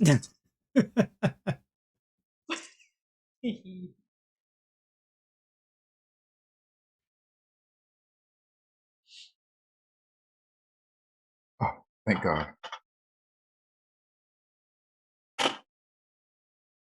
Okay. I got one success. All right. You can see that he got injured pretty hard. There's definitely a gash back there. That's where all the blood's coming from, but head wounds bleed. So you look in his eyes, and most likely he's got a concussion from his head hitting the edge of that table as it did. He's still breathing, but he is not conscious at the moment. He's not dead. Oh, He's just God. got a concussion from hitting his head. Oh, geez. That's, Oh. oh, I can't. Not again. Well, Ugh. Well, Don't you need we to- can try to wake him we, up. we need Oh, to stop him. We need to stop his bleeding first of all. Yeah, you don't. Here's a towel. Want to wake him? You can Oh, use this. Miss Morrow. Oh I'll my take lord. that. I'll take Stop the towel and I'll start wrapping his head. I got it. I'm going to rip Thank off you, my shirt Amethyst. and put it over Minnie. Oh Like, my lord. Oh, The soldier you, just Doc. look at the soldier takes all this in the split second of Minnie handing the Amethyst getting the towel from Minnie, Emilio ripping his shirt off and going over to Minnie ooh, and just ah. what the hell's wrong with you people? Well, It's we're Gavin. trying to help a bleeding man. What's wrong with you? how's it going? Would you like a drink? What'd you expect, sir? You didn't step into no church. This is a brothel. No, I guess you're right. What is that supposed to mean? This. It means That what it means- means, Minnie. I don't want y'all to peck again. Yeah, Minnie, it Wrapping means this that towel around people, this man's head, people and I'm are like trying to more- elevate his feet. I'm trying to use any knowledge that I might have of concussions and like help him out. I am not less of a person because I am naked for money. look, Well, more honest things and truer things happen here in this household than does church. now that is an uncalled for. But true statement. But true. Mr. Military, sir, I'm gonna bring this man up to a room and put him on a bed. Do you want to follow me? Yes, ma'am. Here, I'll take him, and he picks him up. Thank I'll you, show sir. him to an open room. All right. Well, you all okay in here? I mean, I was out in the street, and I mean, there were lots of things going. The church bell was waving around like you wouldn't believe. Well, my guitar is fine. I'm sure I have to go upstairs and check my books. I have to take a shower. I got blood all over my hands. Dear Mr. Flores, about the books. But I'm just telling you, I'm very vulnerable right now, so I can't have much more heartache. They're fine. Okay, cool. I'm gonna go upstairs and check and. No, that's okay. You stay right here with Minnie. Well, I have to get clothes. No, I stay mean, right here with Minnie. I'll take care. I'll give you a sponge bath. You just stay right there. You're going sponge bath me right here. My bits will be out in front of everyone. I'm not as just- comfortable with my bits as you are. I don't want. We'll go no- in the kitchen. You just stay right there. That's where the food is. Is that like? It doesn't matter. Don't worry about it. Y'all go on upstairs and take care of the military man. Okay. Come on, run along. Don't let him die on the floor. All right. Amethyst, I'm trusting you. All right. So the Amethyst, sergeant's check going to my carry him. books real quick. The sergeant's worry going to about carry him upstairs. I'm just trying to get this man on a bed. Just go upstairs. It's fine. Any bed you want. Just don't worry about the books. Caleb, you can meet me in my room, and if you could bring some food, maybe I think that would be nice. And I'll go upstairs. Yes, I'll do that. Yes, I'm going to the kitchen with my newly acquired champagne bottle. Well, this will be an interesting bath. Yeah, a lot's happening.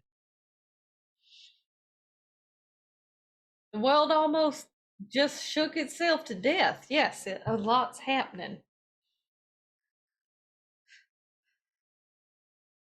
Yeah, I feel like I'm gonna lose myself by the end of this. I don't think so. You're a smart man. Well, I feel it's the smartest individuals who lose themselves the quickest. Their desire to dive into pools of darkness and figure out the esoteric and the eldritch things farther in the outer planes of this universe. The microscopicness of our existence passing through time like a little day on a calendar. I mean, I don't know about all that, but I think you'll be fine. We're all right so far. We're doing it. We got Amethyst. We got Violetta. We got Mr. McCarty. We've got the Marshal, and we've got that darling little girl, Silk. I don't know who this Silk is, but if you don't mind, I'd just like to cuddle with you just for like 5 minutes. Well, We can do that. That'd just be comforting. Also, I think Caleb is sweet on Lady Amethyst, and it's about to turn spicy, if you know what I mean. Well, what they do upstairs is their business. But come here, and the shirt drops because she was just holding it. I'll give you a hug. Yeah, this is nice. Can I be Little Spoon? This is.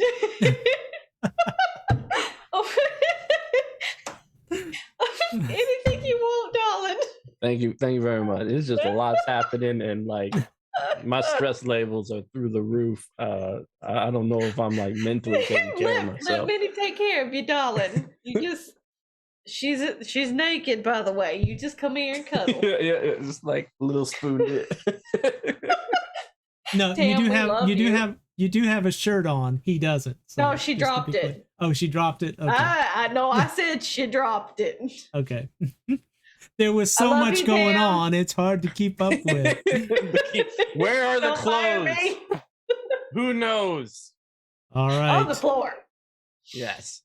I would like to remind people that there is a mature content warning at the beginning of this stream, and I would like to reiterate mature content warning. Situations, language, viewer discretion advised, so forth. All right. If we're all anything else going on at the saloon at this point, everybody nothing settled, that a mature rating will cover. That exactly. I just want to make sure nobody's left with anything hanging they wanted to do. Well, Caleb and I are going to have a nighttime talk, but I assume that'll be after the mind thing is sorted out. All right. Very good. All right. I don't want to take that away from you, but yeah, we'll see what happens. Anyway, meanwhile, back at the mine, Silk, you're up. You have this giant bird snake. 12 foot tall, so 8 foot wingspan. This is gonna sound real bad, but have I ever reproduced with such a thing before?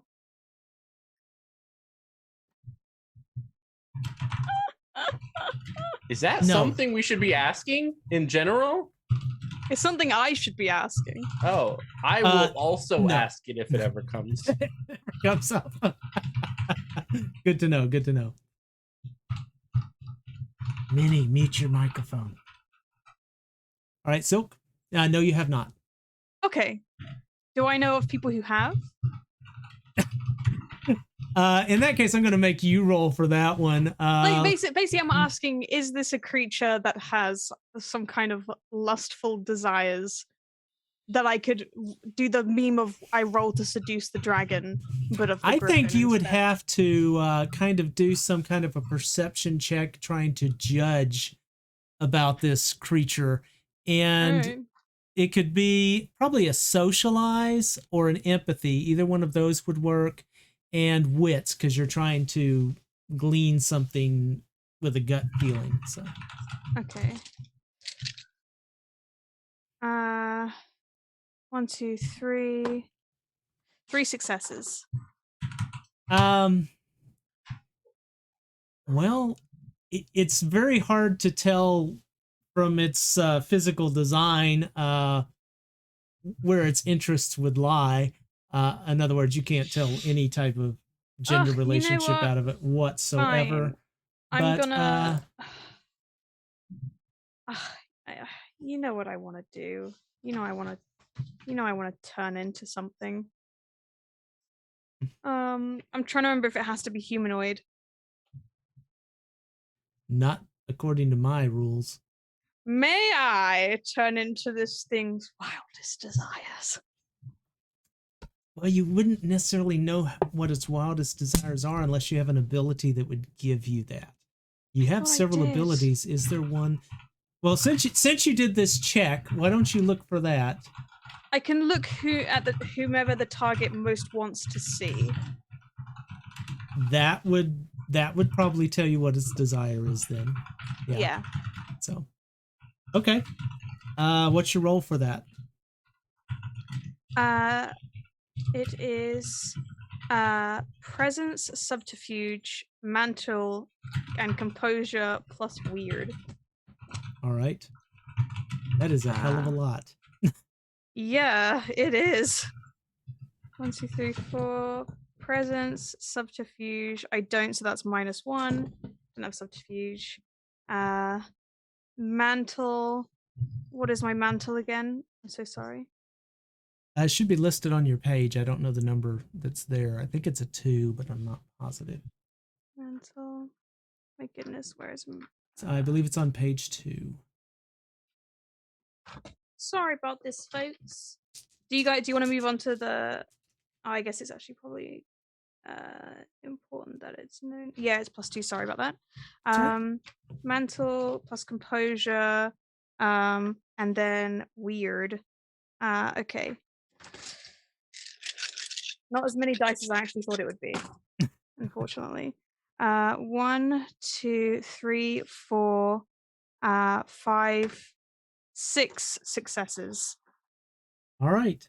Now, tell me exactly what you're turning into. Give me a sentence for what you're. I mean, I know you don't know the shape. I need to know what relative factor you're looking for here. I am wanting to turn into probably, assuming this is male, a female version of this creature that is very attractive. So attractive so that it would potentially distract it from fighting. All right. Your skin turns into like leaves, and as it flows away,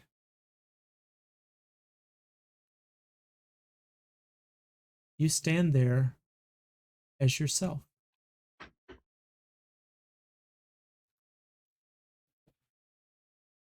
Oh. Okay. I become like leaves and then just become back to normal. And I look at myself and then I look at the beast and I'm like, oh, okay. And then I approach. And it looks down at you and says, "You are the object of my desire. I shall have you and devour you." Oh, the devour part, not so much, but the first part you can have. And let's see how well this works here. As it looks into your eyes, you notice its eyes, and they begin to take on like a spinning pattern, and they show depth, and it almost seems to draw you in. And I'm going to need a resolve and composure check from you. Oh no, it's trust in meing me.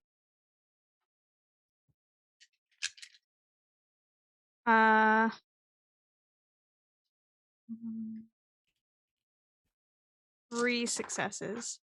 All right. And it looks at you and it starts to say such soothing, wonderful things. But as it gets too close, it says, "And then I will eat your brains slowly."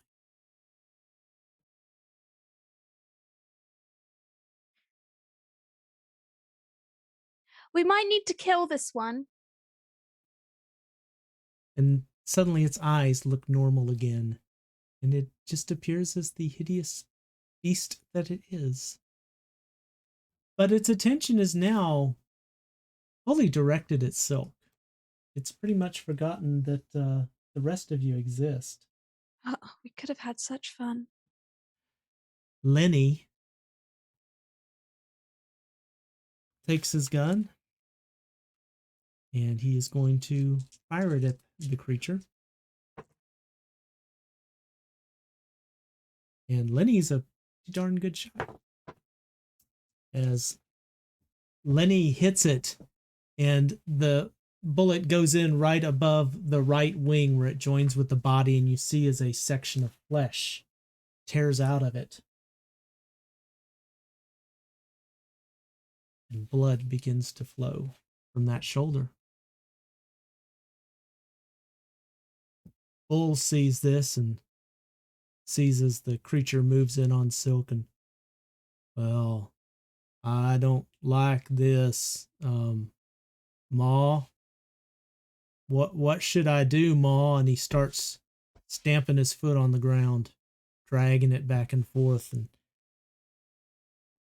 steam starts to come out of the side of his nostrils.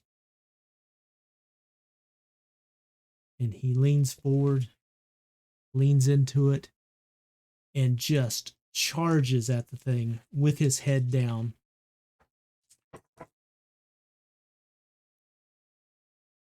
Holy crap. I need more dice.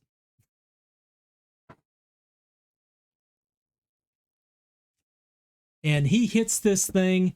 His horn rips a tear in the center of it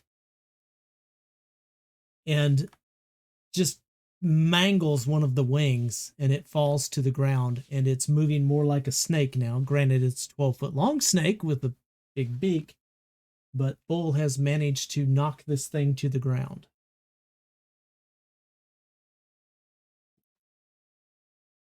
I hate that all the NPCs are in front of all you, but you know. And that brings us around to the marshal. Well, now that it's not up in the air anymore, that's got me a little less concerned, but I think I'm going to have to shoot it in the eye. All right. So you're going to take an aimed shot at it? That's right. All right. And I will be using a willpower for that. Okay. So, its defense. Where did... I'm going to take a little bit off of its defense because it is grounded now, which kind of startles it a little bit from where it should be. So its defense is only going to be a 9. Only a 9, you say? Only a 9, I say. I got that one, so. Well, what do you know? I miss. You take the shot at it, and it just kind of squirms out of the way. And, yeah. Bonnie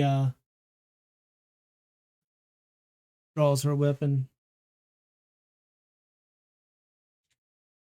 aims it, and then holds off for a minute. Decides, Marshall, are you trying to scare it or kill it? Don't mind that. Just take care of business. You know what to do. Well, I don't know. I don't feel like I'm doing the right thing here by out shooting you or nothing, Marshall. But she reholsters her pistol.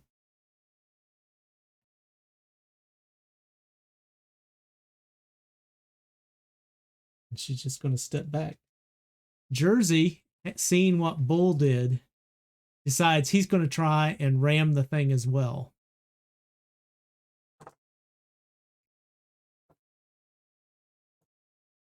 He charges forward, gets right up, and actually trips over Bull. And he's going to fall in, and he is going to just face plant right in front of the snake creature. So he just kind of plants his face and skids into it a little bit.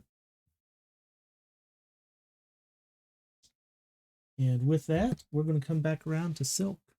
So the thing's not towering over you anymore. Okay.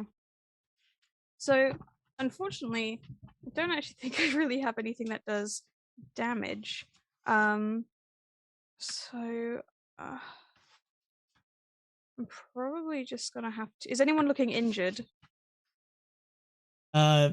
Jersey doesn't look too good since he face planted and kind of scraped himself up, but nobody's. Is it like a kid's scrape, or is he really like? Yeah, it's not too bad. You know. All right.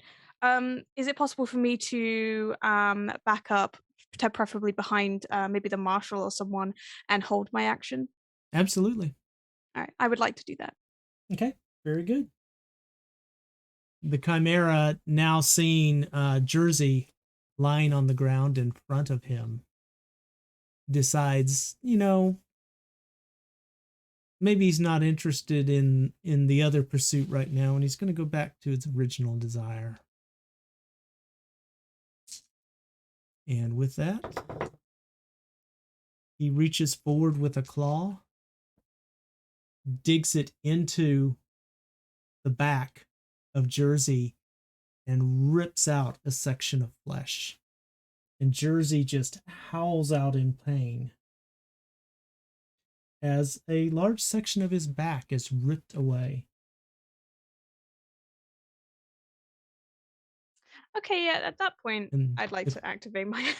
And the creature's going to put it into his mouth and just start chewing. Oh no. Oh no. Oh no, no, no, no, no, no, no. Okay. Okay. I would like to. I mean, I'm okay. I don't even. I would have to pull him out of the mouth. Well, not all of Jersey, just a portion of him. So, Okay. he ripped a section off. So. Well, you know what? Instead, then I will. I didn't get this thing's name. I don't know its name. So I can't.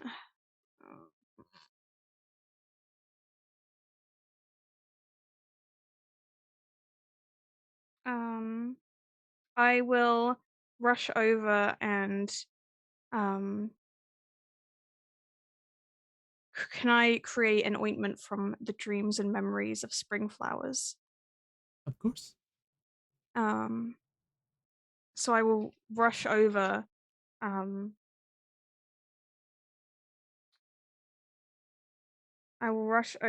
and try and cast my Gift of Warm Blood Royal. Okay. Which is my wits, medicine, and mantle.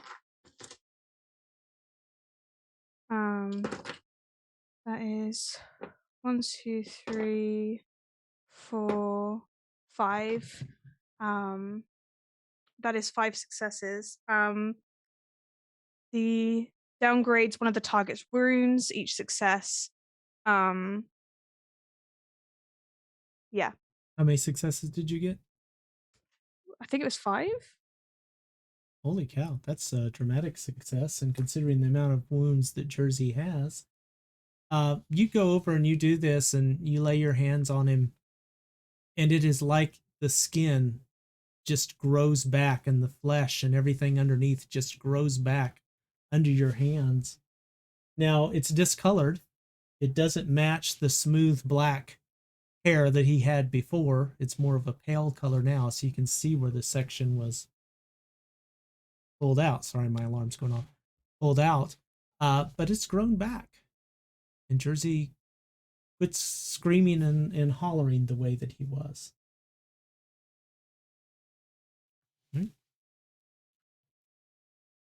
Lenny is going to take aim again.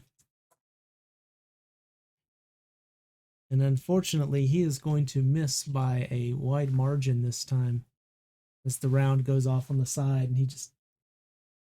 Damn it! Bull stands up, and he's just kind of wobbling a little bit. And he's like, oh, that took a lot out of me. I think I'm going to sit down over here for a moment. He just kind of wanders over next to a tree and falls down beside it. Marshall, you're up. Well, seeing as things did not go to plan last time, I think I'd like to close distance with this creature if I can, and Okay. place my pistol right against the side of it and then fan the hammer. Okay. All right. Very good. I got 5 more shots in there, so I figure I'd like to empty all of them. Okay. Sounds good to me. And I'm guessing that's still -9. I'm going to pull his defense on this one because you're right up on Alright. him, so he can't dodge or anything. His mind's elsewhere. And that's going to be 3 successes. And as I'm doing this, I'm going to call out to Miss Skills. Miss Skills, please don't make me beg. I need your help here, and I know that you're giving me trouble, but come on now. Now is not the time. And she's going to draw her gun and immediately fire. And she's going to go, that's all I needed to hear.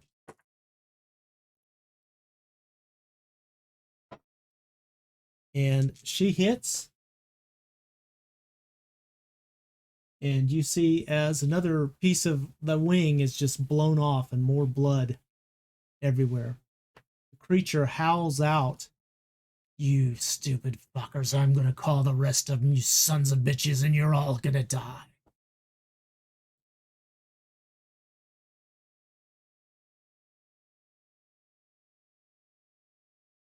And Bruce is going to take his rifle, take a shot at it. These soldier boys ain't shooting so well today. He is going to miss, and it goes wide as well. Jersey is going to kind of get up, and he seems a little stiff. I mean, he definitely looks better than he was, but he's a little stiff. He's just going to ball up a fist and punch this thing square in the face. The beak.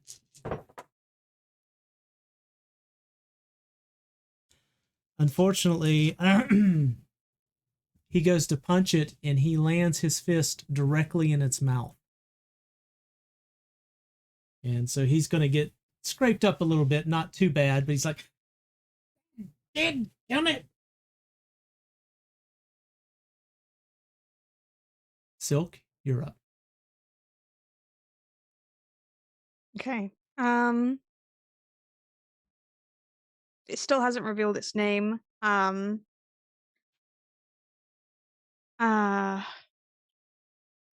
Silk will just say, "A worthy opponent like you, I'd like to know your name." As she will head over and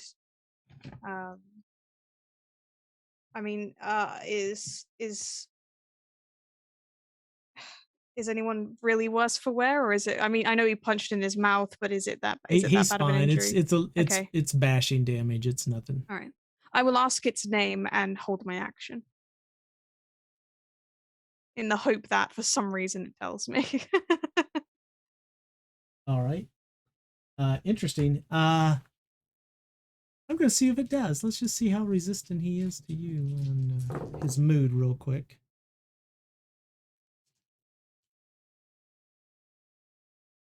He looks at you and he says, "Death." And he takes a deep breath, kind of blasts his way around, and I need everyone to give me a dexterity athletics.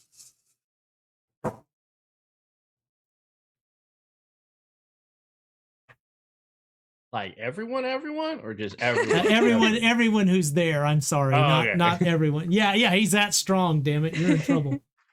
May I use my acrobatic specialty? Absolutely.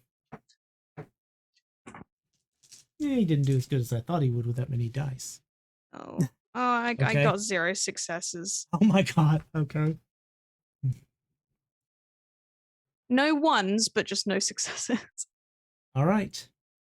And he blasts out this hideous gas that just, it reeks of rotten meat and death.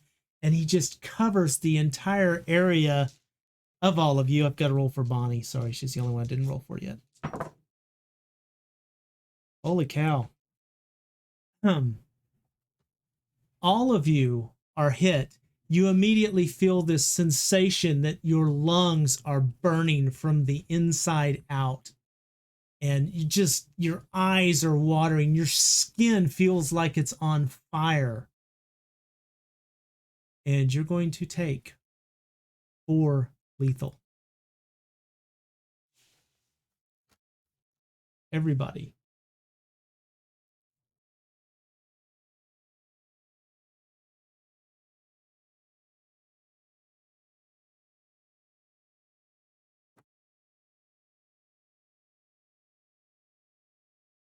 And as you suffer, you notice as its wounds start to heal up. I was really expecting a larger party of players. I love you all. I really do. I will miss you greatly. I mean, I would have just died, so I'm glad I'm not here. I wish I was there. I'm sorry.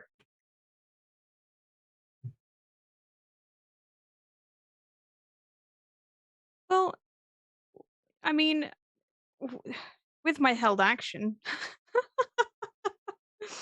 um, can I? Does it seem like death is really his name? I don't think it does. Is it? I feel like he's just kind of.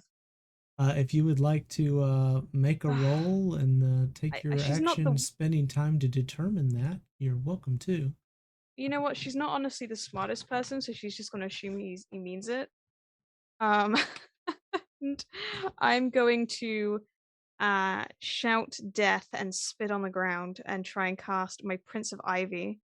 I want to turn the green of spring against him and make the vines shoot out and grab him, if that is his name, that is.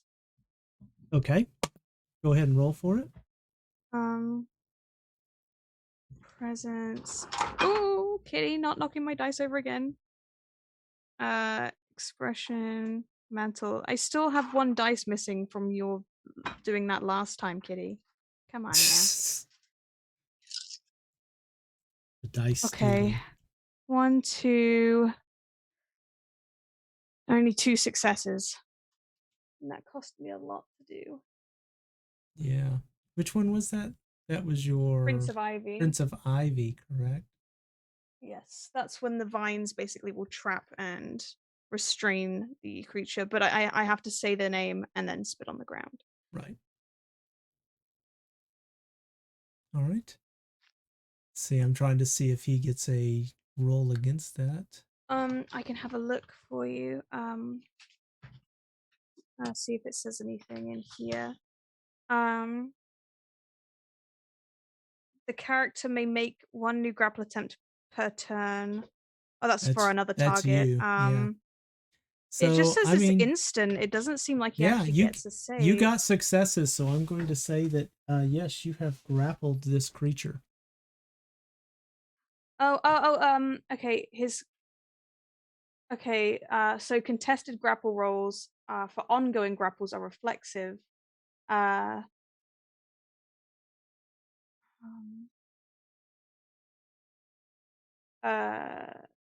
So you got enough successes that it worked. So for at least this round, he is grappled. So okay, cool. In each turn, I'll just have to keep trying to keep that up, I think. Yep. Okay. Very good. The plants grow up around him and tangle around its body. It is unable to move from the spot that it is on, but it does spread its wings and kind of fan them a little bit. I shall consume all of your bone.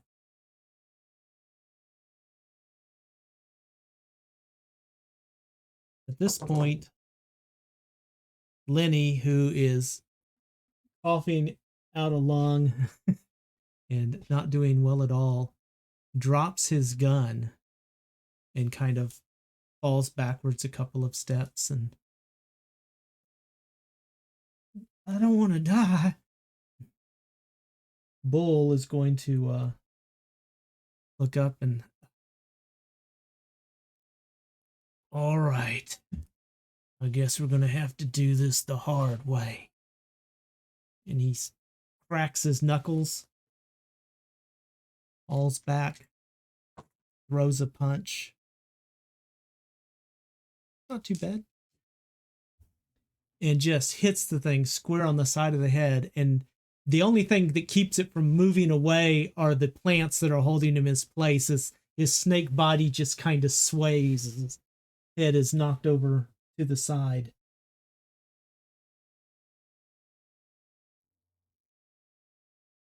All right. And the creature takes a little bit more damage. He doesn't look like he's in great shape. But he did heal up a little bit, so kind of a mixed bag of where he's going to land. Marshall, you're up.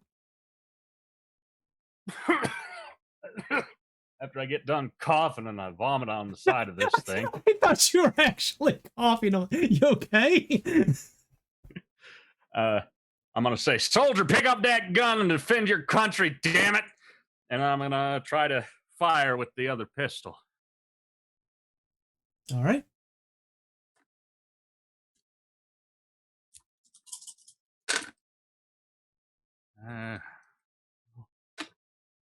That's 2.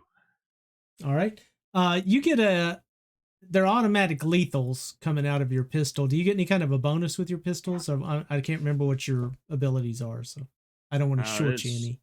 Just 2 damage to my understanding. I don't think I have anything that increases that, just that I can shoot fast and draw quick. All right. Also, I probably should have mentioned this. I'm at half health, but does that change anything? Nope.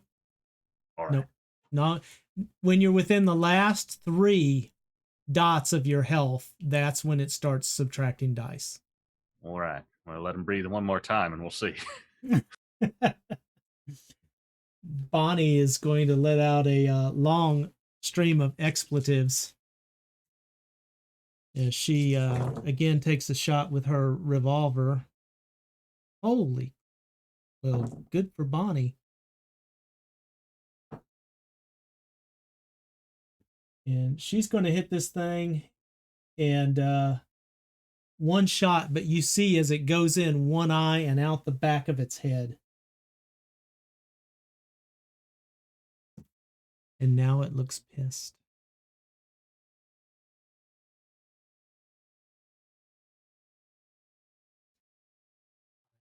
Consume your blood drop by drop and make you scream as I tear the flesh from your wimpy little bones, you sons of bitches.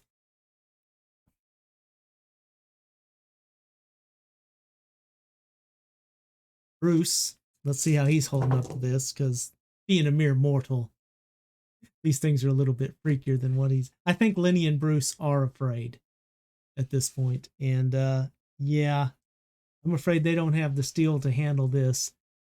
The 2 of them run, but they don't run back to the horses. They're a little bit disoriented and they end up running uphill. We'll come back to them later, I am sure. And with that, Jersey is, having seen Bull make a good punch in there. He goes to throw another punch, but Bull's going to lay his hand on his shoulder and, Jersey, get the rifle. So he is going to take his turn to go over and pick up the rifle that Lenny dropped. And that is going to take his turn up, which brings us back to Silk. Okay. I'm trying to make the combat go fast for everybody in the saloon. You know, I know what you guys are rolling. So seeing Marshall taking a lot of damage and feeling fairly close to him, since he kind of promised my safety, and I don't want him to die because that would suck, because then my safety would go. I would like to use again my gift of royal blood. Okay. And to try and downgrade his wounds. Wits medicine mantle. So I assume you're spending glamour on these each time. So how are you doing? I've got after this, I have 3 glamour left.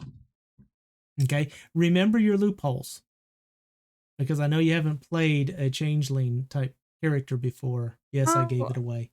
Yeah. So your loophole for Gift of Warm Blood is if you add your own blood to the mixture, you will take a point of lethal, but it won't cost you a glamour. So that's your choice. I'm just reminding you. Yeah, that you can do this. I'm gonna save that for worst kick if I run out, because Okay. I don't want any more lethals. I took 4. Wits medicine mantle. 1 medicine. I'm actually going to add a willpower in this as well to add 3 additional dice. Okay.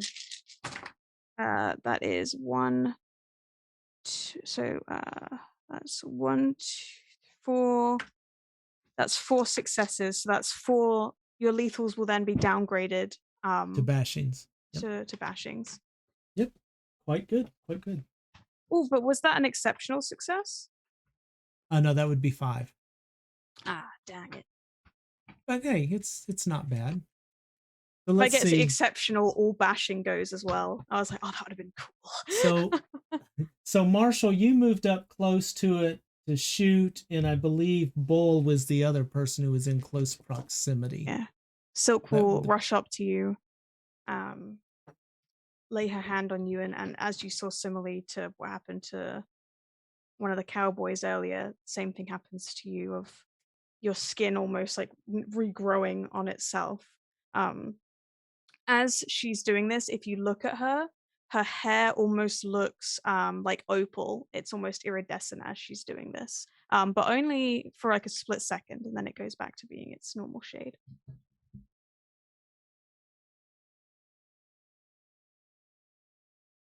Marshall, what is your defense?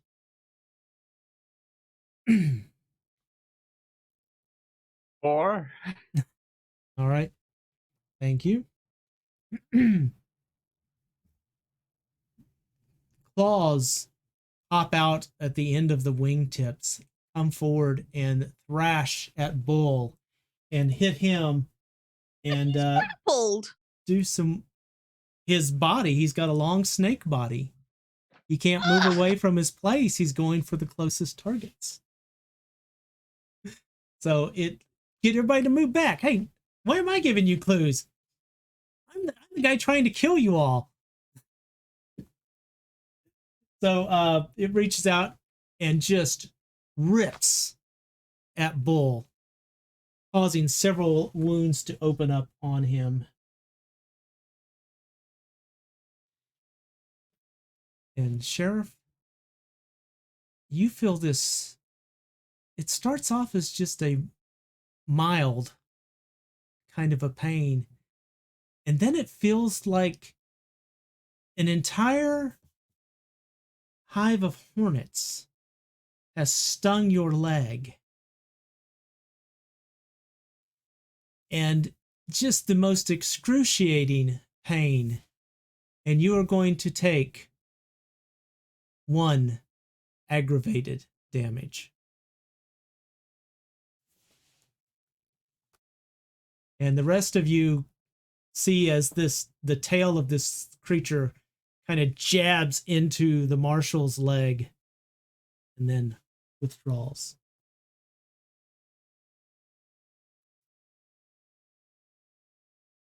And since we've had a couple of people run off, I guess that brings Bull around.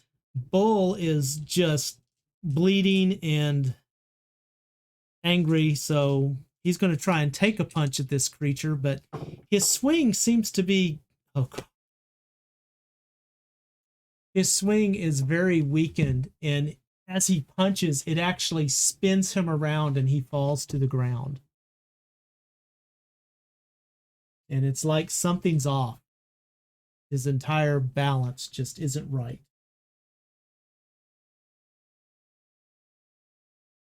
Bonnie holsters her pistol, walks over and stands against a tree and puts her hand on it, closes her eyes, and begins muttering some words. Can't quite make out what she's saying. Jersey picks up the rifle that fell to the ground. Crap. Shoots and misses and just barely misses Bull's head. Actually shoots off a little bit of his horn.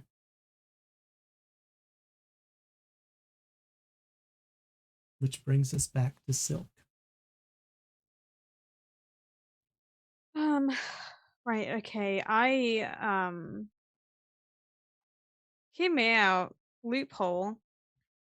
if I heal I mean, who's looking worse for wear, me or my cowboy? Bull's in pretty bad shape. Matter of Alright, fact, he doesn't look too good. I'm just gonna say alright. that. I'm gonna spend another glamour and another willpower to do another healing. As she runs over to him instead. Just she is stress, like you can just see on her face, just pure stress and fear as she runs around trying to heal her friends. Wits, medicine, mental. So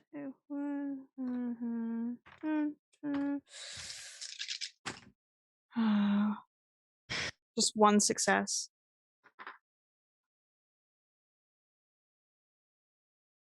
All right. What were you doing again? I'm sorry. I got a message and I just totally lost my train of thought. That's all right. I'm using the gift of royal blood again, but Okay. this time on my cowboy. But it's only one success, so a lethal Yep. will go down. Yep.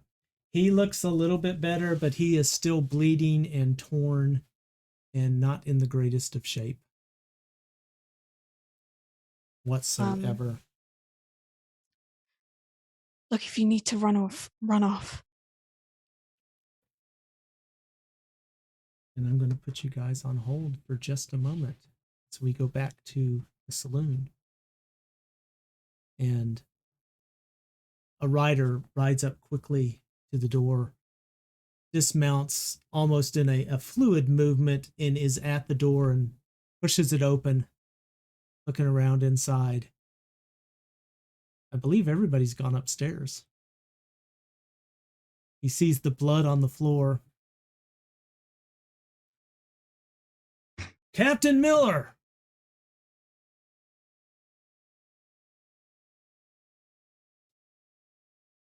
He's going to move over to the stairs. Captain Miller, is anybody here?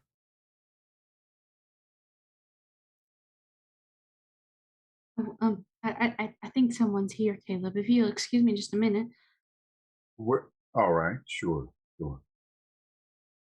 I'll step out and I will come down the stairs. Ma'am, pardon me. I'm looking for Captain Miller. Oh, yes, Captain Miller. Unfortunately, did you experience it whenever the earth shook and everything? Ma'am, I think everybody did, but that's not important now. Where's the captain? That is kind of important because during that event, we were all in here and Captain Miller was standing by a table, and unfortunately when the earth shook, he lost his balance a little bit and hit his head. So he's still alive, he's okay, but he did bleed a little bit and he is a bit concussed. So I have him laying up in a room upstairs if you want me to take him to you, but he's not really fit to do any captaining. No, that's not going to do us any good. Oh. Yeah. Suppose not. Goodness. Where's the marshal? The marshal's out at the mines, I believe. A couple of military men went out to go find him. I'm losing track of all of you guys. I apologize. Well, ma'am, I'm afraid we're all kind of a little occupied at the moment. That they found this big ball thing behind a barn, and well, it started making noises. Oh. Okay. And Do you need help with that? Well, I was hoping for the captain so he could give us some direction on it. Well, who we have here right now is we have Miss Morrow, and she's the owner of the saloon. We have Mr. Emilio Flores. He's kind of a sciencey man, so maybe he might know something. We have Mr. McCarty, who's a very nice, strong, capable ranchman, and then Mr. Miller's unconscious. I'm Lady Amethyst, and I can run really fast and use a lasso. And then there was another man up with Mr. Miller making sure he was okay, but I think that's everyone that's here. But I'm sure we'd all be willing to help. Some of us may need some time to get dressed and get unoccupied, but Ma'am, Ma'am, Yes. I would like to say that you are mighty purty and you have an amazing way of speaking, but I don't see how any of that's supposed to help me at the moment. Except maybe Well, that I'm just science offering all the man. different people that might be of assistance. I can go see if Emilio is available. But he may be indisposed at the moment. If you can get him, I sure would appreciate it if you would come out. And also, we found this this young man. He says his name's Isaiah. Yes. He was. Yes. Where is he? I don't know how to explain it, ma'am, but he was inside the giant metal thing. Is he still inside the metal thing? No, ma'am. The top of it turned and made this creepy noise of a.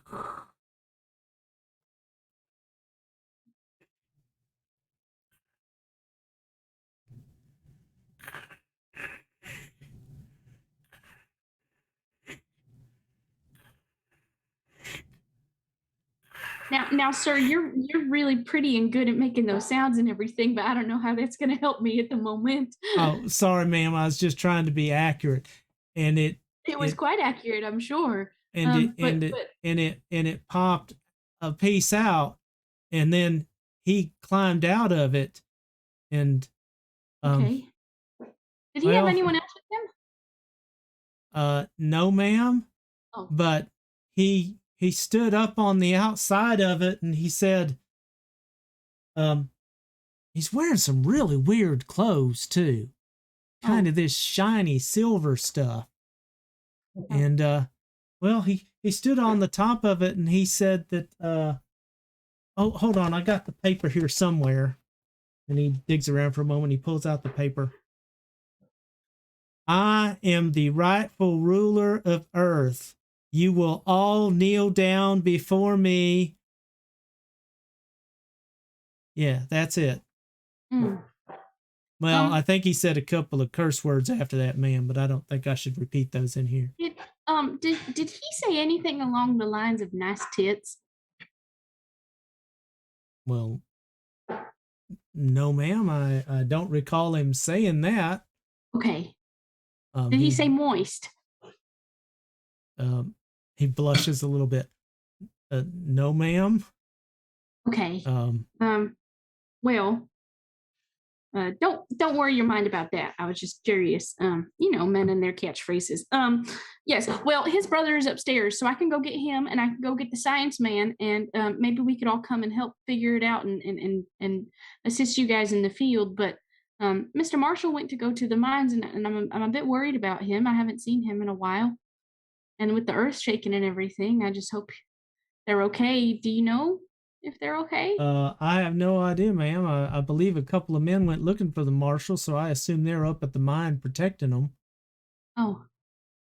Okay. Well, we can help you with this ball thing, but then if you could escort us to the mines to make sure everybody else is okay, I'd appreciate that. Yes, ma'am. Well, if you can get them together, we'd like to see them out there, because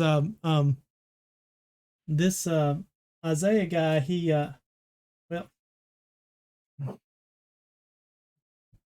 he pulled out this little stick-looking thing, and it made this horrible noise. And well, I'm afraid Captain Toss melted. Excuse me? So we kind of went ahead and kneeled down a bit to keep Mr. Isaiah happy, but we're pretty sure the army's not going to take too kindly to us. And well, we've never seen a man turned into a pool of liquid man before. Yes. Well, sir, there's been a lot of weird things going on around here. and this is just one of them, unfortunately. You may need to get used to that if you plan on staying in the area, but I will be your guide to the strange and previously thought fictitious, and I will go get us a group of people to go and help you with this mysterious ball. I mean, like I said, Mr. McCarty is upstairs, and he might be able to talk sense into him. I don't know. Maybe he was just like cults. Maybe he may be doing some kind of brainwash thing. I don't know. I'll go get him. You stay right here. You've had a troubling day. If you want a drink, help yourself. let me ask you, ma'am. This Yes. This brother is he named Caleb by chance? Yes. That's his name. Would you I know it's a big thing to ask, but would you Mr. Isaiah had a request for Mr. Caleb. Okay. He's supposed to show up bare-assed on a silver platter.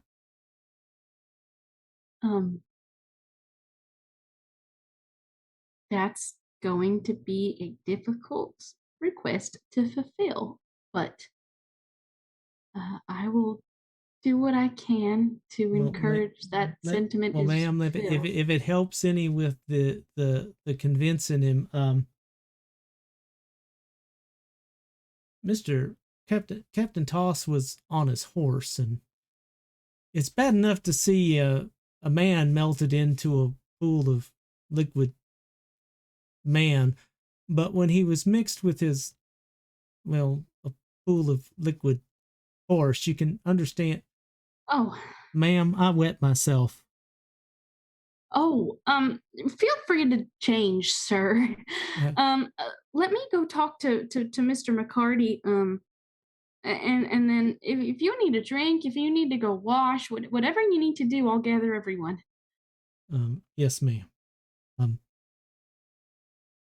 I'll be outside waiting up. Please don't take too long. Our Lord and Master Isaiah was very intense about having us there. Do we need to bring the silver platter? If you've got one, I think that would be a good idea. Okay, all right. I'll ask Miss Minnie. I'll be right back, and then I'll run upstairs. And I will go to Miss Morrow's room first, and I'll knock on the door a bunch of times.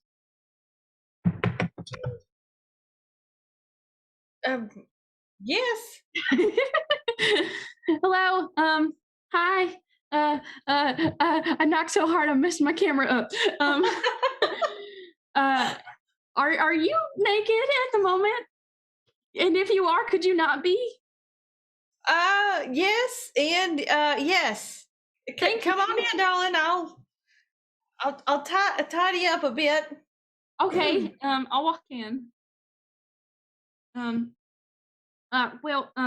Sorry, Emilio, if you don't like me seeing you in the nude, but I've seen a lot of men in the nude. I don't care. So he went down to the kitchen. It's fine. It's just me. Oh, okay. Yes. So there's a military man downstairs, and that ball that we moved in the field, they found it, and now it's humming. And Isaiah came out of it, and he melted a man with a stick. And we need to go deal with that. And so I was thinking maybe you could come, just kind of because I'm going, and moral support maybe, because Emilio's probably about to face something that he may not like facing. So if you could accompany us, I think Emilio's expertise on science type stuff might help us with whatever's going on. And I also need to grab Mr. McCarty and bring him along as well. So if you could just tidy up and we get going, it seems like Isaiah has appointed himself into a position of power and is making demands. I'm sorry, that's a process. Take your time, put your clothes on, and I'll close the door and I'll go over to Bitch's head is spinning like what? But she'll throw a dress on and come downstairs because Amelia went down to the kitchen to get alcohol or something, and she'll She'll meet up with Amethyst. Oh, go and grab Emilio and explain it to him. Maybe don't mention the melting thing. Just mention the ball and science and maybe like numbers. So he needs to do science on balls. On balls. Okay, Yeah. I'll get him. Thank you. And Minnie will go back to the kitchen and grab Emilio. Okay.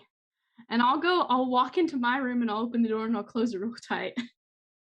And I'll walk over to the bed and I'll kind of flop down on it backwards. And I'm just like laying on the bed like this. And I'm like, Mr. McCarty, I'm about to impart information on you that may be stressful to hear and difficult to take. Well,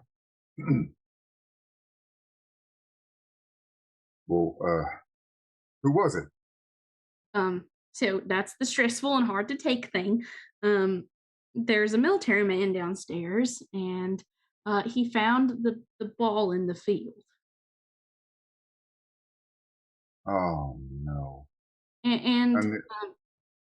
Well, so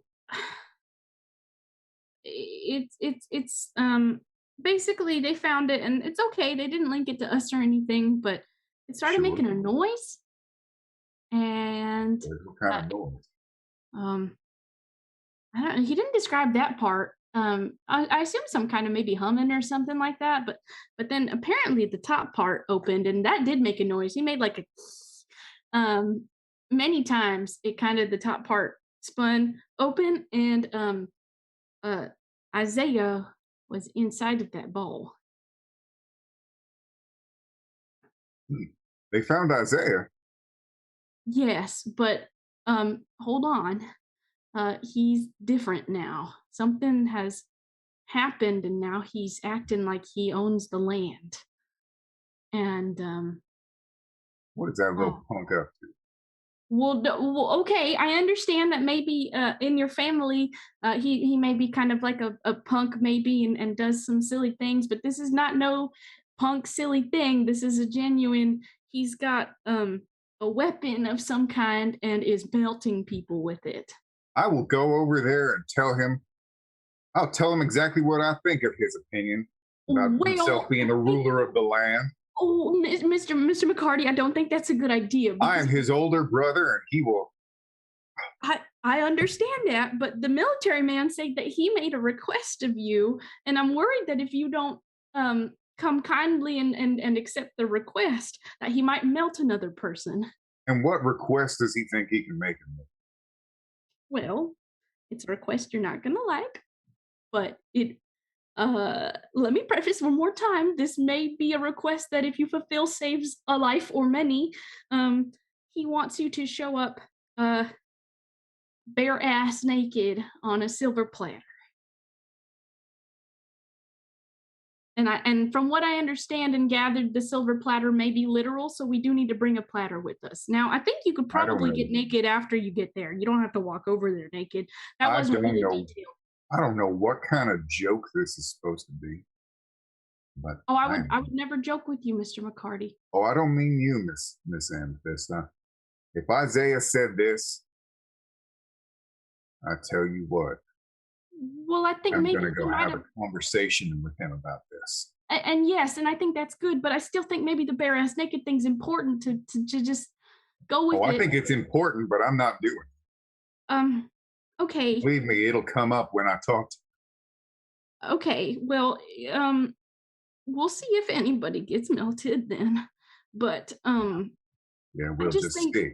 Maybe don't assume that it's his fault. Maybe think, well, you got abducted and by the aliens and the probe thing. Maybe something happened.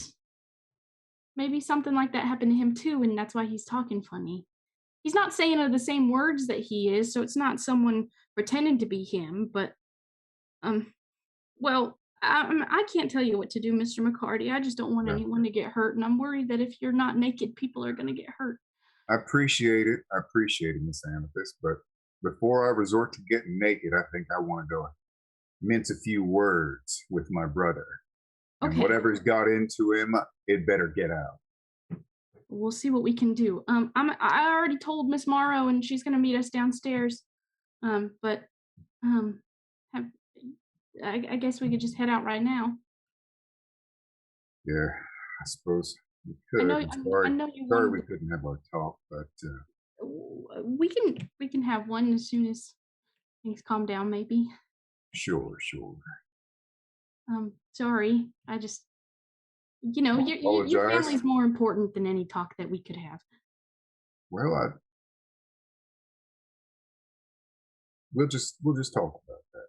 But I appreciate you coming and telling me about it. Yes, of course, Mr. McCarty. It was really nice to know that your brother's safe. Maybe less than ideal circumstances, but it made me happy to know that. Maybe it'd make you happy to know. It does relieve me, but I don't know about him melting people. Who he killed? A captain of some sort. I think his name was Toss. Weird name. Oh, well, I can understand that. Yeah. Well, I'll meet you downstairs if you want to take a moment or anything. It just Captain Toss. He didn't kill anybody else. Not yet. All right. I don't know. We should get there pretty soon. Yep. I'll go get on Blue. Sorry, Bill. Blue is Marshall's horse. I got confused. Well, there is a lot going on. On account of they both start with B and they're both horses. Okay. I'll follow Sorry, you. I had a few drinks earlier and I normally don't.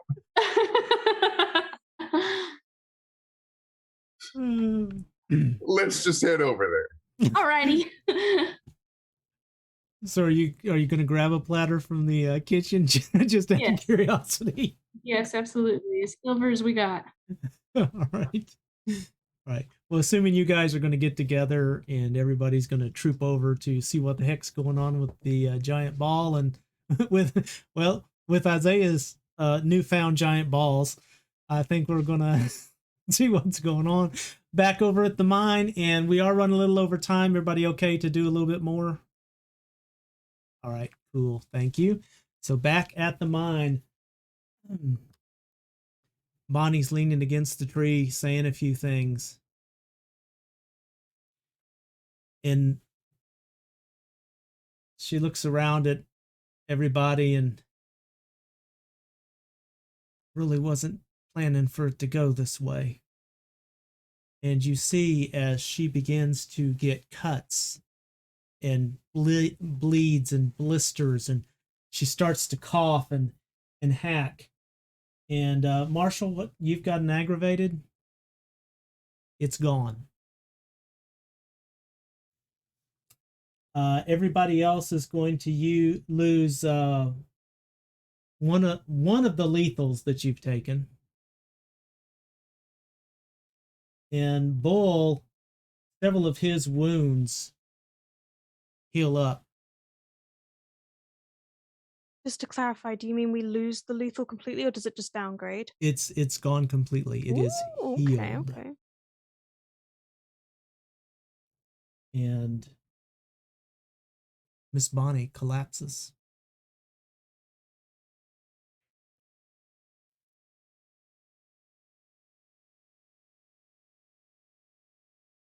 Well, that's one problem solved.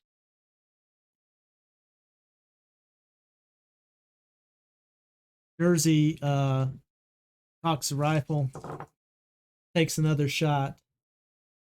And this one he actually does pretty good. He gets a good shot in there and causes a bit more damage to that beast. But the beast looks pretty tattered, and it's been hit quite a bit, but it's still up. It's obviously not in as good a shape as it was, but it's still on its feet. Well, on its tail, I guess, technically. And so we are going to be back at Silk. Okay, so right.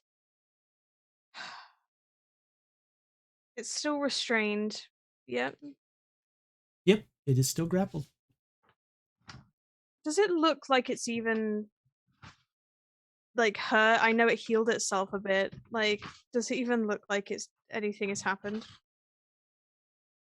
I'm sorry, say that again. Sorry. Does it even look like he is damaged? The creature. Does it even look like he's? Oh yeah, he looks like he's he looks taken a in lot of. he oh, looks yeah. in rough shape. Okay. Yeah. Oh, yeah. Now forgive me, knowing that Bonnie has fallen. Would I know whether her collapse was due to fatigue or Oh, you whether can see the wounds that have appeared on her. so it's actual pain. Okay. Well, I'm gonna spend my turn actually dragging her away from the creature. I'm not gonna heal her, but I'm gonna drag her out of its range. I don't have any attack stuff, so I'm just gonna. As you drag her away, she looks up at you and I wasn't gonna take you back, you know. Oh, in that case, and now I will heal her. in that case. In that case, I'll give her some health. That's another glamour. I better have that freeway with Emilio and Minnie. Wits medicine mantle. And you know what? No, I can't do a willpower. I've not got much left. I probably should have done a willpower. That's no successes, unfortunately. All right. She puts her hand up and there's not going to be much you can do for me. Just get your boys together. I was going to try and find you as... And she passes out. Damn it. Okay. Meanwhile, the bird snake, for lack of a better term, seeing that the marshal is still nearby because he didn't move away, is going to lash out with his claws. What's your defense again, Marshall? Sorry, I should have written it down.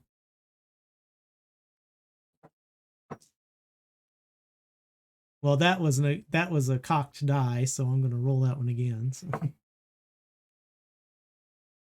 Well, Marshall, I'm afraid you're going to get a lethal back. So you get struck for 1 lethal.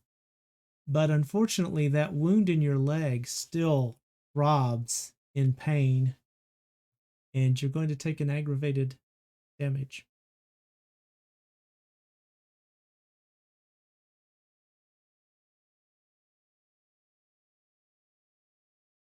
And let's see, Bonnie's out. Those guys are out. Bull's out of commission. We're back to Jersey.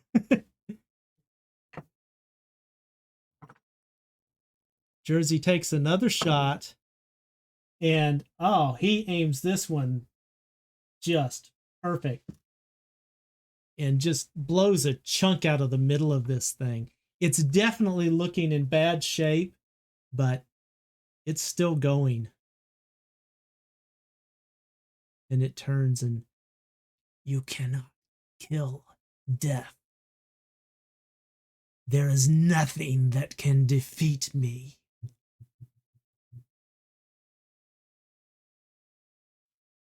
Silk, you're up. I am going to, knowing that she's fallen unconscious, I do have a glamour left, but I'm actually going to use, I'm going to reach down. Does she have a blade or anything like that on her person? She's got a revolver and she's got a knife. I will use that knife and cut the palm of my hand and begin to put my blood on her wounds. Mm-hmm. And I will try and cast that again. This time I will use a willpower though. Okay. normally when you do this, to do the loophole, you take a lethal damage. Yep. This knife hurts when it cuts you Sure. extremely. You're going to take an additional lethal from the damage from the knife, as it kind of feels like it's like a freezing burn sensation as it cuts through your skin. Should have thought that one through. It's Bonnie. I mean, come on. Yeah. Plus, I only got one success too. Gosh dang it. Oh, that's not bad though. That downgrades something. So okay, very good. And Marshall, I'm going to go ahead and let you take a turn here. Well, A little out of order. seems to be saying that nothing can kill death, and I seem to recall that somebody said there was some dynamite back in the mine, so I'm going to limp my way towards the mine. All right. Do you say any of this out loud, or were you just explaining your action? Oh, that's just the thought process going in his head. Okay, just making sure. All right. So you start moving away from it, and as you move closer to the mine, you hear some additional noises coming from it, but that is hampered by the sound of Lenny and Bruce as they come running down the side of the mountain, screaming at the top of their lungs.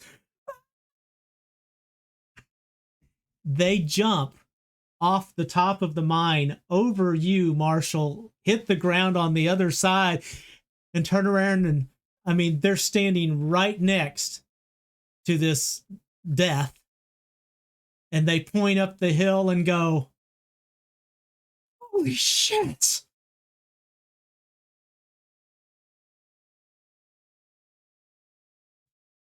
And it's going to look at Marshall. That ball grew legs. And that's where we're going to stop for tonight.